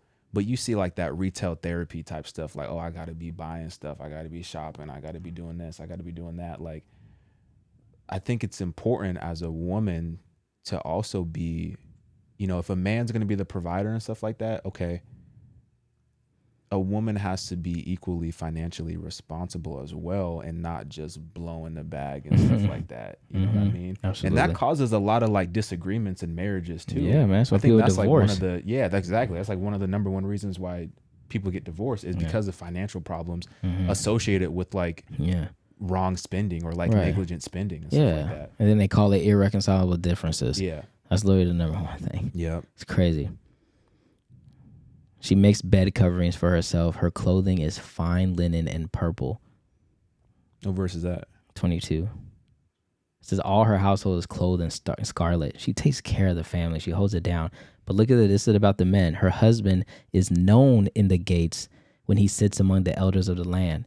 So known in the gates, if we remember the book of Ruth, Boaz had to go and meet at the gate. And that's where people like exchanged. They kind of had contracts there in a way, like exchanged, like they did business at the gate. So they went at the gate, and that's where they like, back in that time, the Bible actually even says it too, like they would exchange a sandal as like an agreement. But it says her husband is known at the gate. So when he's in the, this is the upstanding man. Like he's not out there in the slums. He's not out here like whatever. He's respectful and people respect him in the community. So this is the type of man that she's with. What's up? No, you got it. You're spot on. I'm spot on? Yeah. Man, I'm telling you, I didn't. Can I read it? You can read. Okay, hold on real quick. Before you read that, yeah. Everything I'm saying, you guys, I have not read footnotes. So I want you guys to know, if this is hitting it, cool, but just know, like, God speaks to you when you read the Bible. Yeah. So just literally just read the Bible. Literally just read, let him lead. Just read the Bible. Okay, go ahead. So that was 31:23, talking about the gates. Yes. It says... I think you're spot on. It says gates were the center of civic and economic life in an Israelite city where the leading men gathered. The wife's excellent work and noble character have contributed significantly to her husband's success and reputation when he sits among the elders of the land. Oh, her wife contributed to his success. So he's an upstanding man in the community because of her. How she's holding it down. You guys, it is so important, and we need women so bad to be women. Yeah. The Bible in the New Testament, it's so lacking, bro. It's so lacking. I really feel like it's cool to be on like your boss stuff, boss working and stuff like that. But I really feel like that's not the design. Yeah, that's not the design. It's not. I don't think women really want that deep down inside. Bro, I said that to one woman one time, a long time ago. She's on that boss stuff, blah, blah, and all that kind of stuff. And I was like, you don't want that. Yeah. I'm bold. I'm like, you don't want that. And she was like, so you don't want that. You want to find rest in a man. Yeah. I looked her right in the face, like, you want to find rest in a man. You want to be able to just be like content and cool. You want that. I know you want that. And she was like, I was like, yeah, that's right. Bro, I'm telling you, I don't know what women want, but I just, bro, come on. It's in their nature. It's in your nature. Like, you don't want like that. Us. Like, we want to hunt. We want to provide. And when we're not doing that, we feel a void in ourselves. Yeah, and here's the thing too with that. So again, even I, like, oh my God, man, I complain about my job. I hate my job, blah, blah, blah, whatever. But I'm telling you, when I go, bro, when I'm like, when I go visit like my girlfriend and stuff, bro, and she like makes me food or whatever, or like whatever, it makes me want to be like go and work. It makes me more productive. It makes me like want to go and provide and hunt and all that stuff. Because right now it's just me. I'm like, oh, it's just me, whatever, blah, blah. But if you're doing that, supporting the guy, he's going to be out there giving you the world for real. Out there all night trying to give you the world or whatever it is. When you're supporting him in that way, you will make a man do anything. He will be unstoppable. When you the words of a woman uplifting a man, bro, there's nothing like it. It's like superpowers, and it ain't superpowers where it's like, oh, it's just something about the that organ down there. No, it's just literally just that type of like uplifting. I don't know. It's required. It's needed. Even when so talk about like being your family in order in the New Testament, even just to be like a pastor and all that stuff, you need to have like your wife, your family, your wife, your kids need to all be in order just for even that. What's up? I'm just reading. No, yeah, go ahead. That's some good stuff. I'm just reading as you're talking. Yeah. And I'm like, yo, the amount of attributes of this wife and the skill and the talent that this speaks of in regards to a wife, I'm like, okay, hold the house down. That's already, for me, it's like, bro, I can't hold the house down. That's tough. And work and stuff like that. Yeah. But in 24, verse 24, so Proverbs 31:24, it says she makes linen garments. I'm reading ESV. It says she makes linen garments and sells them. She delivers sashes to the merchant. And then it says 25, strength and dignity are her clothing, and she laughs at the time to come. I love that. You like that one? What is the context of that? She laughs at the time to come. Or all of that, or whatever you're going to say. So 24, the one where it talks about she's making garments and sashes, it says, which she sells to the merchant, indicates skill in creating clothing of beauty and value. Such activity exemplifies a high degree of entrepreneurial skill and responsibility in making financial decisions and undertaking commercial activity. These women are about it, bro. I'm telling you. It ain't no crazy. soft thing to be like a woman. But the thing is, like, what's lacking is the household stuff. You know what I mean? Yeah. Well, I mean, it kind of seems like that kind of enables everything else. That pride that you take in your household kind of enables everything else. Yeah. But the strength and dignity, so it says strength and dignity are so much a part of her character, and the conduct that they seem to be almost like her clothing. She laughs at the future in contrast with being worried or fearful about it. Thank you. Right there. Is that what you're thinking? That's exactly what I was thinking. She laughs at the future. She's like, bro, I'm not worried about nothing. Yeah. Again, when you belong to the Lord, why you even got to worry about anything? But I know it's a lot of people, I don't want to just say women, but I like how they mention that because a lot of women like worry about stuff, and yeah, I get it. But also your man got to belong to the Lord too. Exactly. Because then you could trust him and know that he's going to provide and work hard. Exactly. You don't have to worry about it. Exactly. Because, first off, you don't have to worry about it because the Lord, but also your man's connected to the Lord too. You know what I'm saying? Exactly. Exactly. And my woman's connected to the Lord. We both ain't got to worry about nothing. We'll laugh at the future. Don't worry about tomorrow. Today has enough worries of its own, baby. Don't worry about it. I got you. And you know he got you. But how many times, I'm just thinking about a relationship that isn't centered in Christ. And maybe there's real problems that maybe might be worth worrying about. And you say that, okay, don't worry about it, yeah. And now your words are meaningless. Yeah, it's meaningless. It's like, no, I'm like, what do you mean don't worry about it? Yeah, we have no one backing us. There's no spirit backing us or nothing. We just got us and this check that's coming in on the 13th. And the conflict that causes in the relationship too, and the strife and like the arguments and everything, like it puts a stress and a strain on the relationship. Yeah. Did you turn the air on like remotely or something? It's set to automatically come on. Oh, okay. It's literally perfect timing. Yeah. Yeah. She rises yet. Yeah, no, we read that already. It's amazing. But it talks about how this type of woman is worth more than 26, rubies. dog. Read it. She opens her mouth with wisdom, and the teaching of kindness is on her tongue. Love that. Love that. Look at all this crazy stuff that these women are saying, like in the world. All this just trash and vulgarness. I've always been attracted to women that speak kindly and stuff, and I don't at times, but I've always been. Go ahead. No, I'm sorry. No, go ahead. I was just saying, I don't like when people try to say like, "Oh, the Bible is like oppressive to women." Exactly, bro. It's not. Like it literally says, lying. like although Proverbs has often used men as concrete examples of wisdom, the proverb applied equally well to women, and the wisdom that God teaches in Proverbs can be well understood by both men and women. So it's not like men are just the only ones that are wise. Like, no, we can glean wisdom from women as well. Exactly. We got blind spots, and there is wisdom. I mean, you guys, there's so much wisdom that women have that I'm like, oh my gosh, yeah. But the thing is, like, there's still just the leadership aspect. Like, okay, like for me, this is literally what I like questions, and this is gonna be questions I'll probably ask like people, maybe if we do that little the dating thing. But one question I'll ask is, I did ask, is no, I'm not gonna say the question. I'll save that. But I will say this. This is how I see things.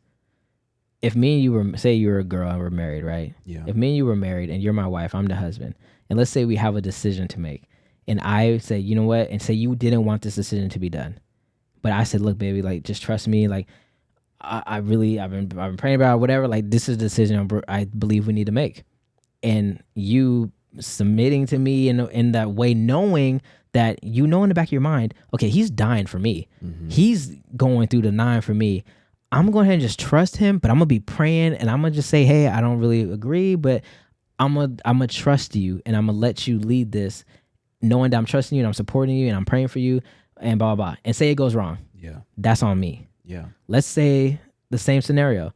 You give me some advice, this wise counsel, and I don't want to do it, but I take your counsel, and I pray about it, and I say, you know what? I think I'm going to take your decision. And then it fails. That's on me. Absolutely. I'm the leader of the household. Yeah. Now let's say same scenario, we take your decision and it succeeds. Me as a man, that's you. Good job. That was your idea. I'm applying it because I wouldn't have known if it wasn't for you giving me that wise counsel. Bro. That is the role, I think, of a man. That's you good. Uplift your family and you take the blame. You take accountability. I don't care what no one says. I don't care if they out here, if she's not massaging you, if she's not whatever, you play your role no matter what. And you go to the Lord and find comfort. That's good. You go to the Lord. You be fine. Wow. That's what it is. And that's just how it needs to be. Yeah. But bro, like there's gonna be times like how you read where you don't have I'm like, I don't know what to do, and then the girl gives you some crazy good counsel and you're like, oh my gosh, yeah, let's do it. I'm making this decision for us and thank you for giving me an idea. You're gonna get your credit if it all like, oh my gosh, how'd you guys know? Whatever, like that's my baby. Or if it goes wrong, yeah, that's on me. I take that. Yeah. I feel like a woman will respect you in your leadership. That's just being like a leader in general. Yeah. But also, that's just, you guys are a team. You guys are together. All decisions you guys make are both of your decisions, and it's you leading it. Yeah. So you think there's ever been a time like God's ever been like, that's literally how I think about with God. There's ever been a time God's like, this is your fault. Like, how could you trick me? I trusted you and it went bad. Every time God did something, like I was just reading a book of Joshua, and Joshua literally prayed to God and was like, don't let the sun move. And the sun stayed till like a whole nother day so they can continue to fight. What if something happened and now like the solar system gets messed up and blah, blah, he gonna blame Joshua? No, God, you did it. You stopped the sun. Yeah. But let's say, but look at God, he let Adam create, name the animals. It didn't say anything if he messed up or not something, but let's say, he named the giraffe elephant, he should have been giraffe, whatever. His God gonna be like, man, you messed it up, whatever. It's like, no, like, oh no, you never mind. It was a good thing. Oh, you named giraffe, all that stuff. Good job, Adam. You did that. You have, command or whatever. Like, I don't know. It's like you reward that kind of stuff. Yeah. And you take accountability for the things that fall. I think that's a manly characteristic. Jeez. And there ain't no like, oh, it needs to be fair. No, it was her fault. No, you're the man of the house, right? Yeah. Bro, there was this one time, I'll never forget this. I'm not going to say. It needs to be fair, bro. It needs to be, no, it don't need to be fair. Just roles. Look what they did to Jesus, bro. Exactly. I'm glad you said that. If you got more to add, go ahead, because I'm going to go like a little different. Okay. There was this one time, and again, this is like the respect that needs, I don't know.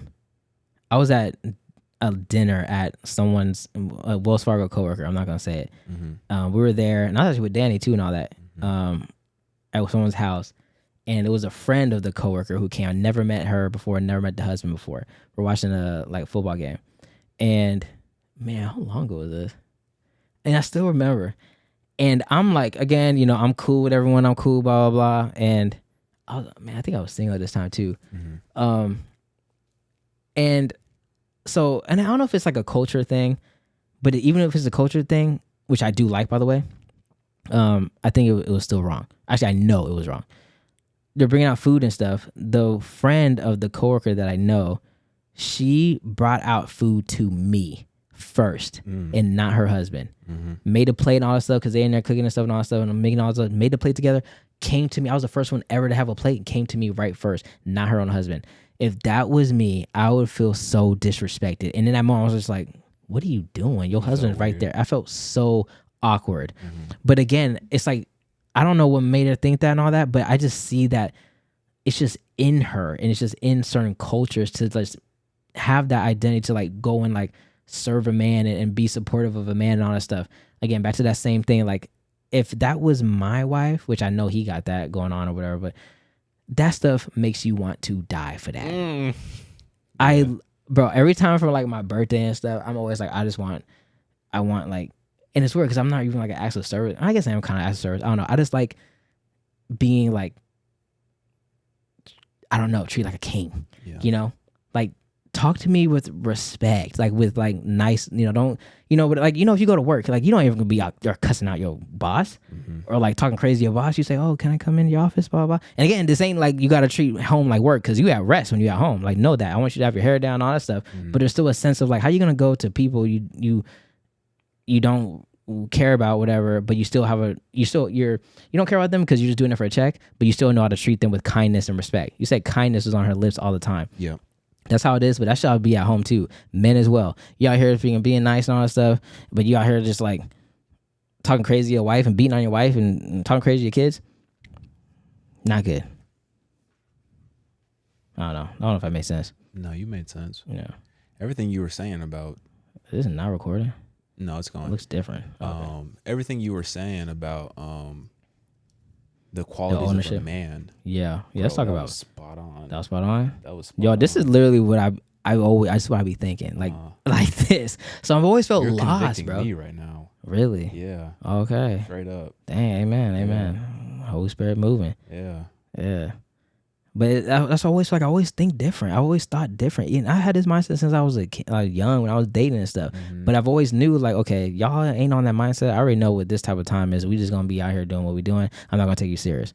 But when there's a woman that comes by and you're like, whoa, you're a woman of God. Whoa, you like my girlfriend right now. She's the first one that ever been with that was like, yeah, I'm not living with anyone until I'm married. What? I was shocked. And then it's like all these different things I'm saying. This stuff I'm saying right now, like it's accountability stuff. She's like, yeah. And then the other question is I'm going to say for the dating thing. Actually, I'll just say it because it'll be a whole different thing. It was just like, okay, let's say we're dating. Let's say I want to make a decision. Look, baby, I know in her case, because, I was like, hey, we get married, whatever. We go move to whatever, blah, blah, stuff, blah, blah. And now all of a sudden, you have friends, you grow in the community, you've been here for a while, and just randomly I'm like, look, I think we got to move to Oregon, whatever. What would you do? No question, no nothing. It was like, we're married and all that stuff. I was like, yeah. I was like, we're moving to Oregon. I was like, what? The first, and it's like me. I asked that just to see man, when I'm dating, bro. Which another thing people need to do. You need to watch people's thought process and why they answer things. I think because people just kind of tell you things you want to hear, but you want to know why they're saying things and if it's really genuine with what they actually believe. And you only know that from time spent with them, just like with the Lord and stuff. But yeah.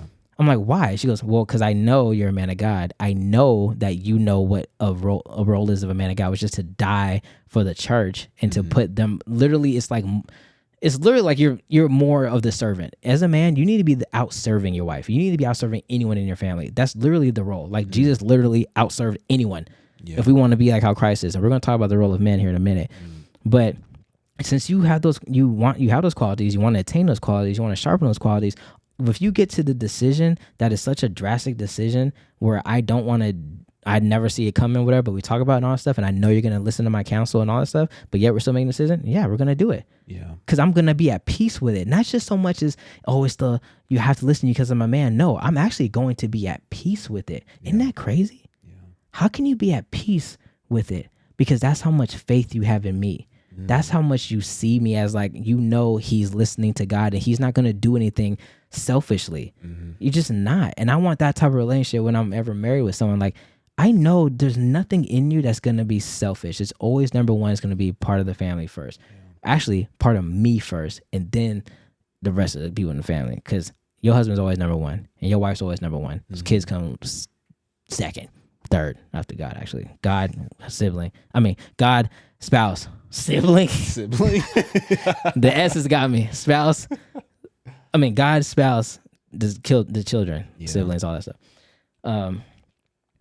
Yeah, man. I don't know. It's like these are and this is so opposite of the world. What's crazy though is because my little sister, right? She's kind of, she in the world still a little bit. She coming out though. She actually, she coming out actually. Yeah. But she thinks the same way. And again, that's how I know. I'm like, okay, there's people that think this way that maybe live in the world and just like struggle with it. Yeah. But she's dealing with it right now, 'cause she's talking to someone or whatever, and he's like, oh, we gotta living together. We're gonna live together. And she's like, I don't want to live with anyone until I'm married. And he's like, what do you mean? Like, how are we supposed to like see if we can like be compatible and all that stuff? And she's like telling me, like, I'm like, I didn't say anything, but she like is the same thought process as me. I'm like, I know people think that. You just gotta commit. You just gotta commit, and again, that's conditional love. Compatible or not? Yeah, it's conditional. It's conditional, love. And it's like that's already off the bat. Like, I am not trying to marry you because as soon as I break my back or something, you gonna dip out. I leave the ketchup out. You know what I'm saying? Some people like ketchup in the fridge. Some people like ketchup in the cabinet, whatever. Yeah. I put the ketchup in the fridge or the cabinet. I'm a fridge guy when it's open. Yeah. I see it. I don't know. You annoy me. I can't live with you. Whatever. Divorce. I was on TikTok. I saw this clip from your dude, Kevin Samuels. Oh, yeah. This woman called in. R.I.P. Kevin Samuels. Yeah, R.I.P. Kevin Samuels. Gosh, you didn't like him at first. I didn't really listen to him that much. I did not like. You didn't? I remember I told you about him. You was like, bro, that dude's so rude. And at first I was like, this dude is crazy. And you know how I feel about like black women and stuff. Yeah. I was like, bro, no. But I listened to what you're saying. I was like, this dude's saying literally everything I've always like and more. Yeah. Bro, that dude was spitting game. He was spitting literally what men want, and not just no like little nothing men, boys. What men want. There's a difference between boys and men. These are what men want. Yeah, you gotta know what men want. Go ahead. You listen to Kevin Samuels? Well, there was a clip that came on TikTok, and somebody, this woman called in, and I didn't listen to the full clip, but she said, "Hey, I'm leaving my husband." Oh my gosh, like, why? And she was like, well, he came down with cancer, and ever since he had cancer, he ain't been acting the same. He ain't been like doing the same stuff, and like I feel like I just can't connect to him and stuff anymore. So like, yeah, I gotta leave him. And then at that point I just scrolled past the clip, but I was like, you want to know what happened after that? Do you know? Yeah, what happened? Because that clip goes around a lot. Does it? So he was like, Kevin Stone was a cancer survivor. Yeah. So she was like, well, yeah, he acted different. He had cancer. You see how it's like just conditional. Like, oh, he's not giving me whatever. Yeah. I gotta feel good all the time. Happy wife, happy life. I always rebuked that saying my entire life. Happy wife, happy life. No. I want you to be happy, but my job isn't to make you happy. Oof. Your job ain't to make me happy because that's gonna change. Keep going. It's not. Keep going. My job is to make you holy. Yep. It also make me holy. You know what I'm saying? And your happiness is supposed to be found in Christ anyway. God will make you happy when I don't. I can make you happy. There's gonna be times I make you happy, but my job isn't to make you happy. Bro, keep going. Am I spitting or no? Keep going. I'm just saying, it's just not like, again, back to the whole being bored thing. You gotta be okay with being bored. You ain't happy when you're bored. Yeah. But you gotta find that contentment. And you gotta find that joy in it. Joy in the lows. So my job ain't to make you happy. And if you're looking for another person to make you happy, you failed because they will fail you. They will fail you. But I tell you this, God will never fail you. God will never fail you. Jeez. I mentioned Kevin Samuels one time. You start acting different. You start coming with the heat. What? Bro, I'm just coming. Spitting. I'm just coming with the truth, man. That's the truth. I'm just saying, bro. But that story where he was like, yeah, like he had cancer. What do you expect? Yeah. She left him. And now he's like, okay, well, now where you at? And that's the thing too, bro. My landlord, bro. she's been married to this dude for like a while. I just hear from the grapevine. Mm-hmm. I'm not gonna go too deep in it, but she left her husband after being married for like 10 years and stuff, and thinking it's like, and now she's all dressing different and stuff, and now going out and stuff. I think she's lost a lot of weight. Think she's like doing, I don't know what happened. I don't know, but I see how she's dressing different and stuff. She got like the little surgery to like lose weight, whatever. So now she's feeling better about stuff and all that, and it's like BBL. No, the bypass thing, the little stomach thing. Oh, yeah, I'm sorry. Yeah, and I was like, that's all good and gravy, but you acting different now. Yeah, that man held it down for you. Yeah. And I don't know the relation. I don't know. Maybe I know he wasn't cheating and stuff, but I do know this. I know he doesn't have like a leg or something. So it's like, I don't know, all this stuff, and then all of a sudden it's like, now you're gonna leave and go out there, and you think as like a late 40s 50-year-old woman, like you think you're gonna be out there like as if you was getting all that attention when you was in your 20s and stuff. And again, like, it's a grass, we don't want that. The grass ain't better on the other side. You want to find someone that you can be committed with and choose to love and die for every single time. I've always been shocked. I tell you about this that couple that came into the bank. You know exactly what I'm talking about, right? I don't know their names, but it's this older couple, and they're always so like cute together. They're always holding hands when they come in. He's always like hugging her, kissing her on the cheek or whatever, like very flirty, and they laugh all the time. You know what I'm talking about? You don't know, Danny knows for sure. Vaguely, I remember. And I've always was so just impressed with them every time they come in. He always is like a gentleman with her, and it's just all this stuff. And I'm like, yeah, I think of that, and I think about how people say, you know, she's more beautiful, you know, to me every single year. Like, as she gets, you know, like when she's 80 years old, like she's more beautiful than she is when she was 20. And it's because, again, it's not about the outward beauty that makes you stay, and people are so clinging to that.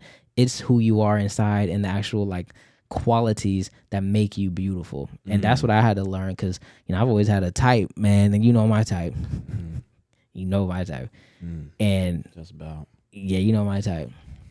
And but with my type, man, I just been not successful.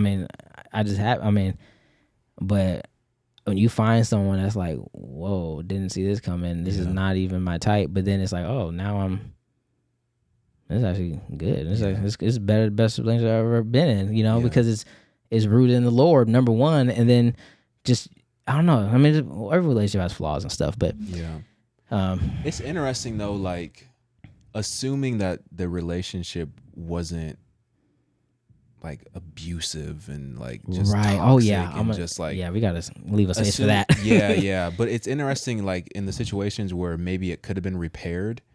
It's interesting how people get out of those potentially repairable relationships, and then they start acting like how they should, a better version of themselves, working out, going to the gym, eating good, getting their mind right, you know, reading books, going to therapy, doing all that stuff. It's like, how come you didn't do that while you were in the relationship to actually give 100% of you to actually see what that could have turned out to be when you were clear-minded, when you were healthy, when everything aligned?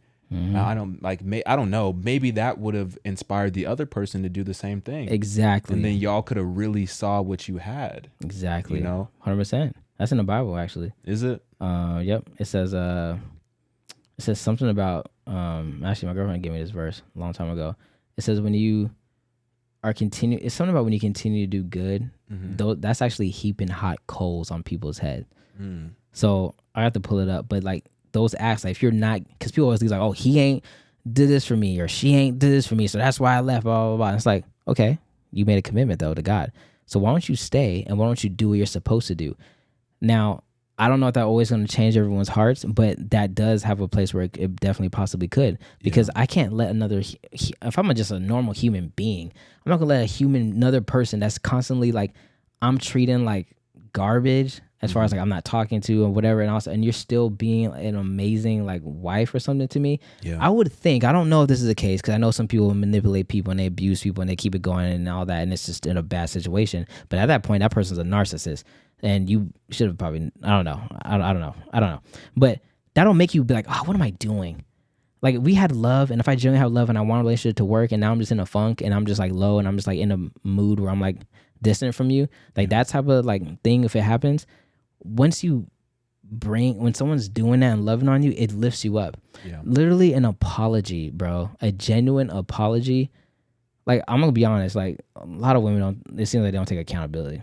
Mm-hmm. And I see a lot of like little memes from the world and stuff. It's like, oh, well, men say I'm sorry. It's like, oh, I'm sorry, and then women say it's just, oh, but then you, then it's all sort of stuff, and it's like, I've seen that before, and I'm like, that's. I mean, I've been with like a lot of people, and it's like I've noticed like people in general have a problem with taking accountability. Yeah, I've never been a problem with saying I'm sorry. Never a problem with saying like, I was wrong, whatever, because it clears the air. Because I'm always a person that doesn't want issues. I don't want problems. Like, but you got to actually mean it though. At the same time, yeah, just say I'm sorry. Just saying I'm sorry. That literally is like, it like changes the air. It changes everything. It's like, oh, yeah, okay. And then and then you move from there. Just be intentional. You know, I don't know. But men gotta be men and be accountable too as well. yeah. Men gotta be in a position to have women want to let them lead. Yeah. And a lot of women are making bad decisions by letting these little simps and these little boys lead them, and that's where you fail a lot. And then you want to say, "Oh, men ain't nothing." Yeah. No, you letting a boy lead you, not a man. Yeah. But you got to be, to be a man, you got to be worthy of having someone lead you, and that's a big step of faith. Yeah. Like marriage, like wasn't like Sarah? She called Abraham Lord. That reverence of respect of her husband. She's like, dang. There's God, Yeah. and then I'm calling you Lord. Yeah. I remember one of my friends was like, "Oh yeah, I'm gonna be like, you need to call me Lord or whatever." I was like, I don't think I even want that. Like, that's too close, But like that's the type of reverence. But these men got to be in that position of a Lord. Yeah. Of like the lowercase L. Just like how in the old times. But be deserving of it. That's what I'm saying. Yeah. Like, Yeah. Are you that kind of person of like integrity and just? I don't know. Yeah. I'm talking a lot. Let me ask you something real quick because I think we might be short on time. Yeah. But real quick, try to answer quick. Okay. This is gonna be kind of a weird question though, because like I think about, we see David in the Bible, a man after God's own heart. He fell, right? Fell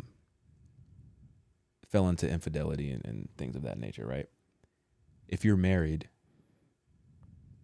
your wife cheats on you, what are you gonna do in that situation? Me? Yeah.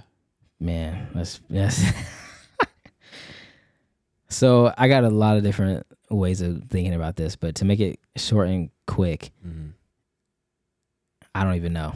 Because I don't even know. The number one thing is we gonna have to talk. We gonna have to like see what's up. It ain't just like, oh, that's it. Yeah. It's like, what happened? Because I don't want to be like, let's be honest, like no one cheats for nothing. I don't think, if you get married. So if my wife cheats on me, okay, it must have been small little scars that been happening for years to get her to the point to then emotionally cheat and then cheat. Yeah. So I got to look at myself and be like, okay, what have I been doing? And again, this isn't like victim blaming or nothing, but it's just what I would think because I'm married. When you're married, you're locked in. So you got to think about this stuff.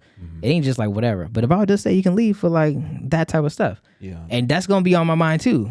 But at the same time, how do you leave someone if you've been married for like 40 years or whatever and build a life? Like you want to know why. Like this is your best friend. This is your co-pilot. This is the mother of your children. This is whatever. This is what I'm thinking. Yeah.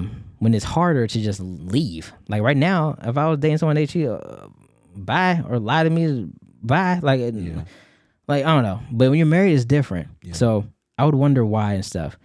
It would just have to depend. It would just have to see. I don't know.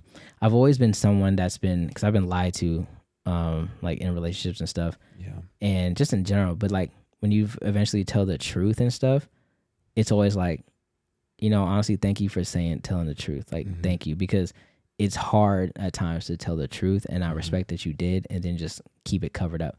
So that your wife is like cheating on you, and she told you, or maybe you found out. Who knows? That would be the thing too. Like, I don't know. But instinctively, I personally, again, because this is me talking, and and I know a lot of girls ain't gonna like what I'm about to say, but it's just how I'm thinking of it. It's different because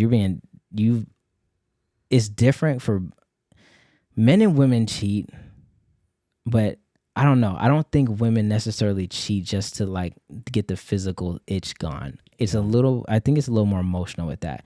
So that type of cheating is a little deeper than versus the man's just like, I just whatever. Like it just whatever. And that it could be emotional with that too, because it all starts with that. Yeah. But I don't know. It's a little different, and you're being dominated. You don't have you're not, it's just, to me, it's a little different, but they're both absolutely wrong. Yeah. But it's just like, I don't know. Yeah. I just don't know. But you can't be cheating in either marriage. I don't know. Yeah. What about you? What would you do? I mean, I think like you said, like how it came about in terms of like how I found out would be crucial.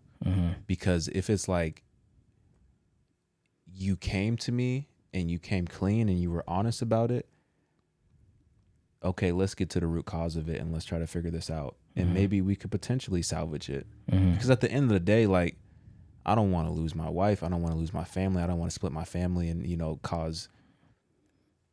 cause issues and just heartache on my children.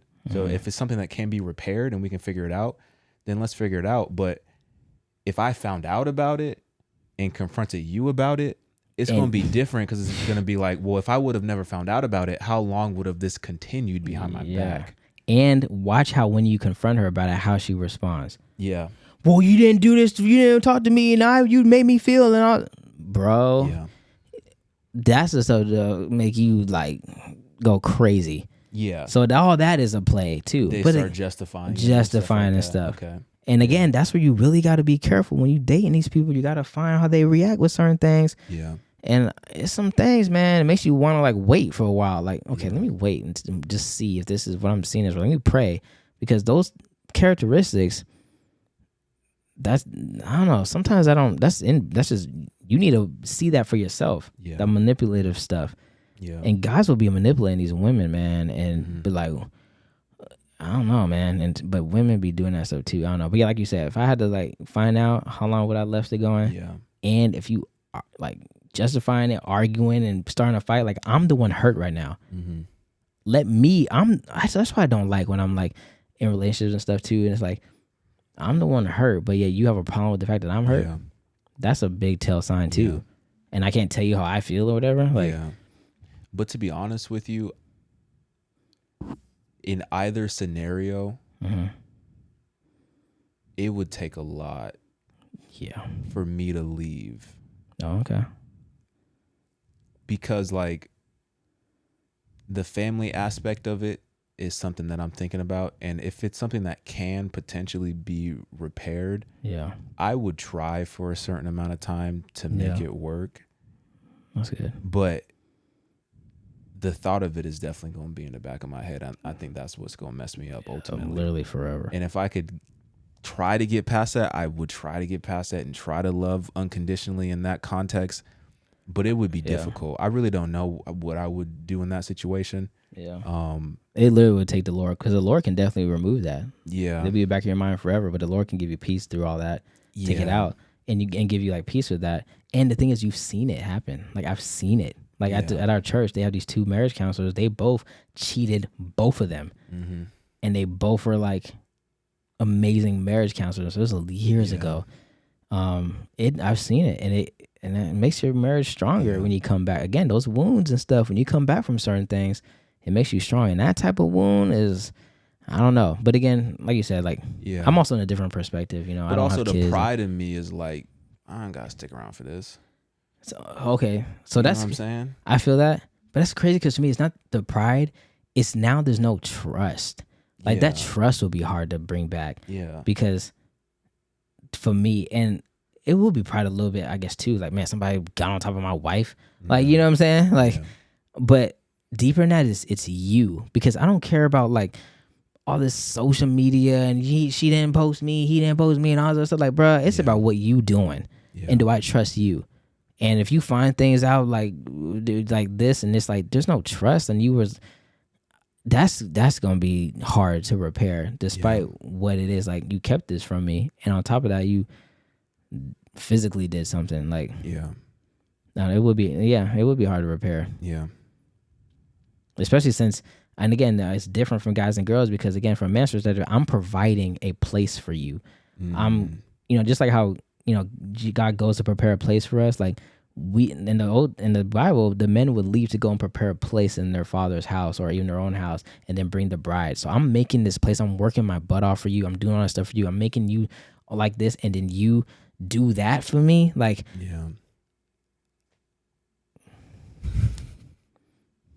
If I ain't got no kids, right now it's gonna be so easy for me to do that because I ain't got nothing, no wife, no nothing. I'm just like, Yeah. but if I had a wife and the other scenario I said, been married 20 years, all that stuff, and it's just like I don't know, man. Like, there's a lot to. It's so many other lives that are affected, not just your own. Exactly. Yeah. You got press out because you got like 2 minutes. If I try to upload it, then it's gonna say it's too long on the podcast networks because the file gets too big. Dang, for sure. Pray about everything we said. Absolutely. We're just two guys. Take it to the Lord. Read the scriptures for yourself. As you can see, the Lord will speak to you. Also, submit your stuff if you still want to. You have that email going, right? Well, we'll do something. We'll do something. Okay, we'll talk about it. All right. Lord God, I thank you so much for your love. I thank you for detailing out to us these creatures made from dirt that you've blessed us with your image. I thank you for teaching us about what love is. Unconditional, sacrificial, relentless, unwavering, agape love. I thank you for bestowing that and demonstrating that by coming down in the form of man to die in our place. You said, greater love has no man than this, than to lay down his life for his friends. I thank you for this friendship. I thank you for emulating that in biblical relationships. I pray, Lord, that you just keep that, or allow us to keep that in the framework of every relationship that we make, both romantic and even just with friendships, of that sacrificial, unconditional love. Lord, I know love, covers a multitude of sins. It also just brings peace. And Lord, I just pray peace over everyone's relationships, if they are dating, if they are married, even peace in their soloness, peace to wait, peace to trust you, peace in their current situation and circumstance to prepare themselves to be a husband or to prepare themselves to be a wife, to respect themselves, to walk in modesty and uprightness and find their happiness and joy through you. I thank you, Lord, for the little things, the little moments of love that you demonstrate to your children. I thank you for the big things you do as well. Lord, I just pray peace, and I pray, Lord, that the people that are wanting to be in relationships, that are wanting to get to the next step and experience that type of love in that room, like Nick talked about last episode, that is just waiting to be unlocked. I pray that you just bless their future. Mm.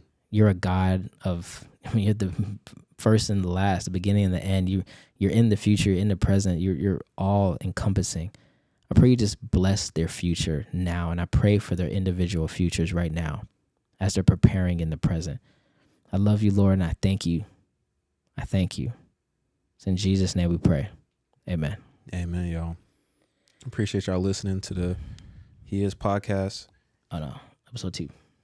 Episode 2. Episode Season 2, 2. Episode 2. Getting hot in these jeans, boy. Yeah, man. We out. Love y'all. We out.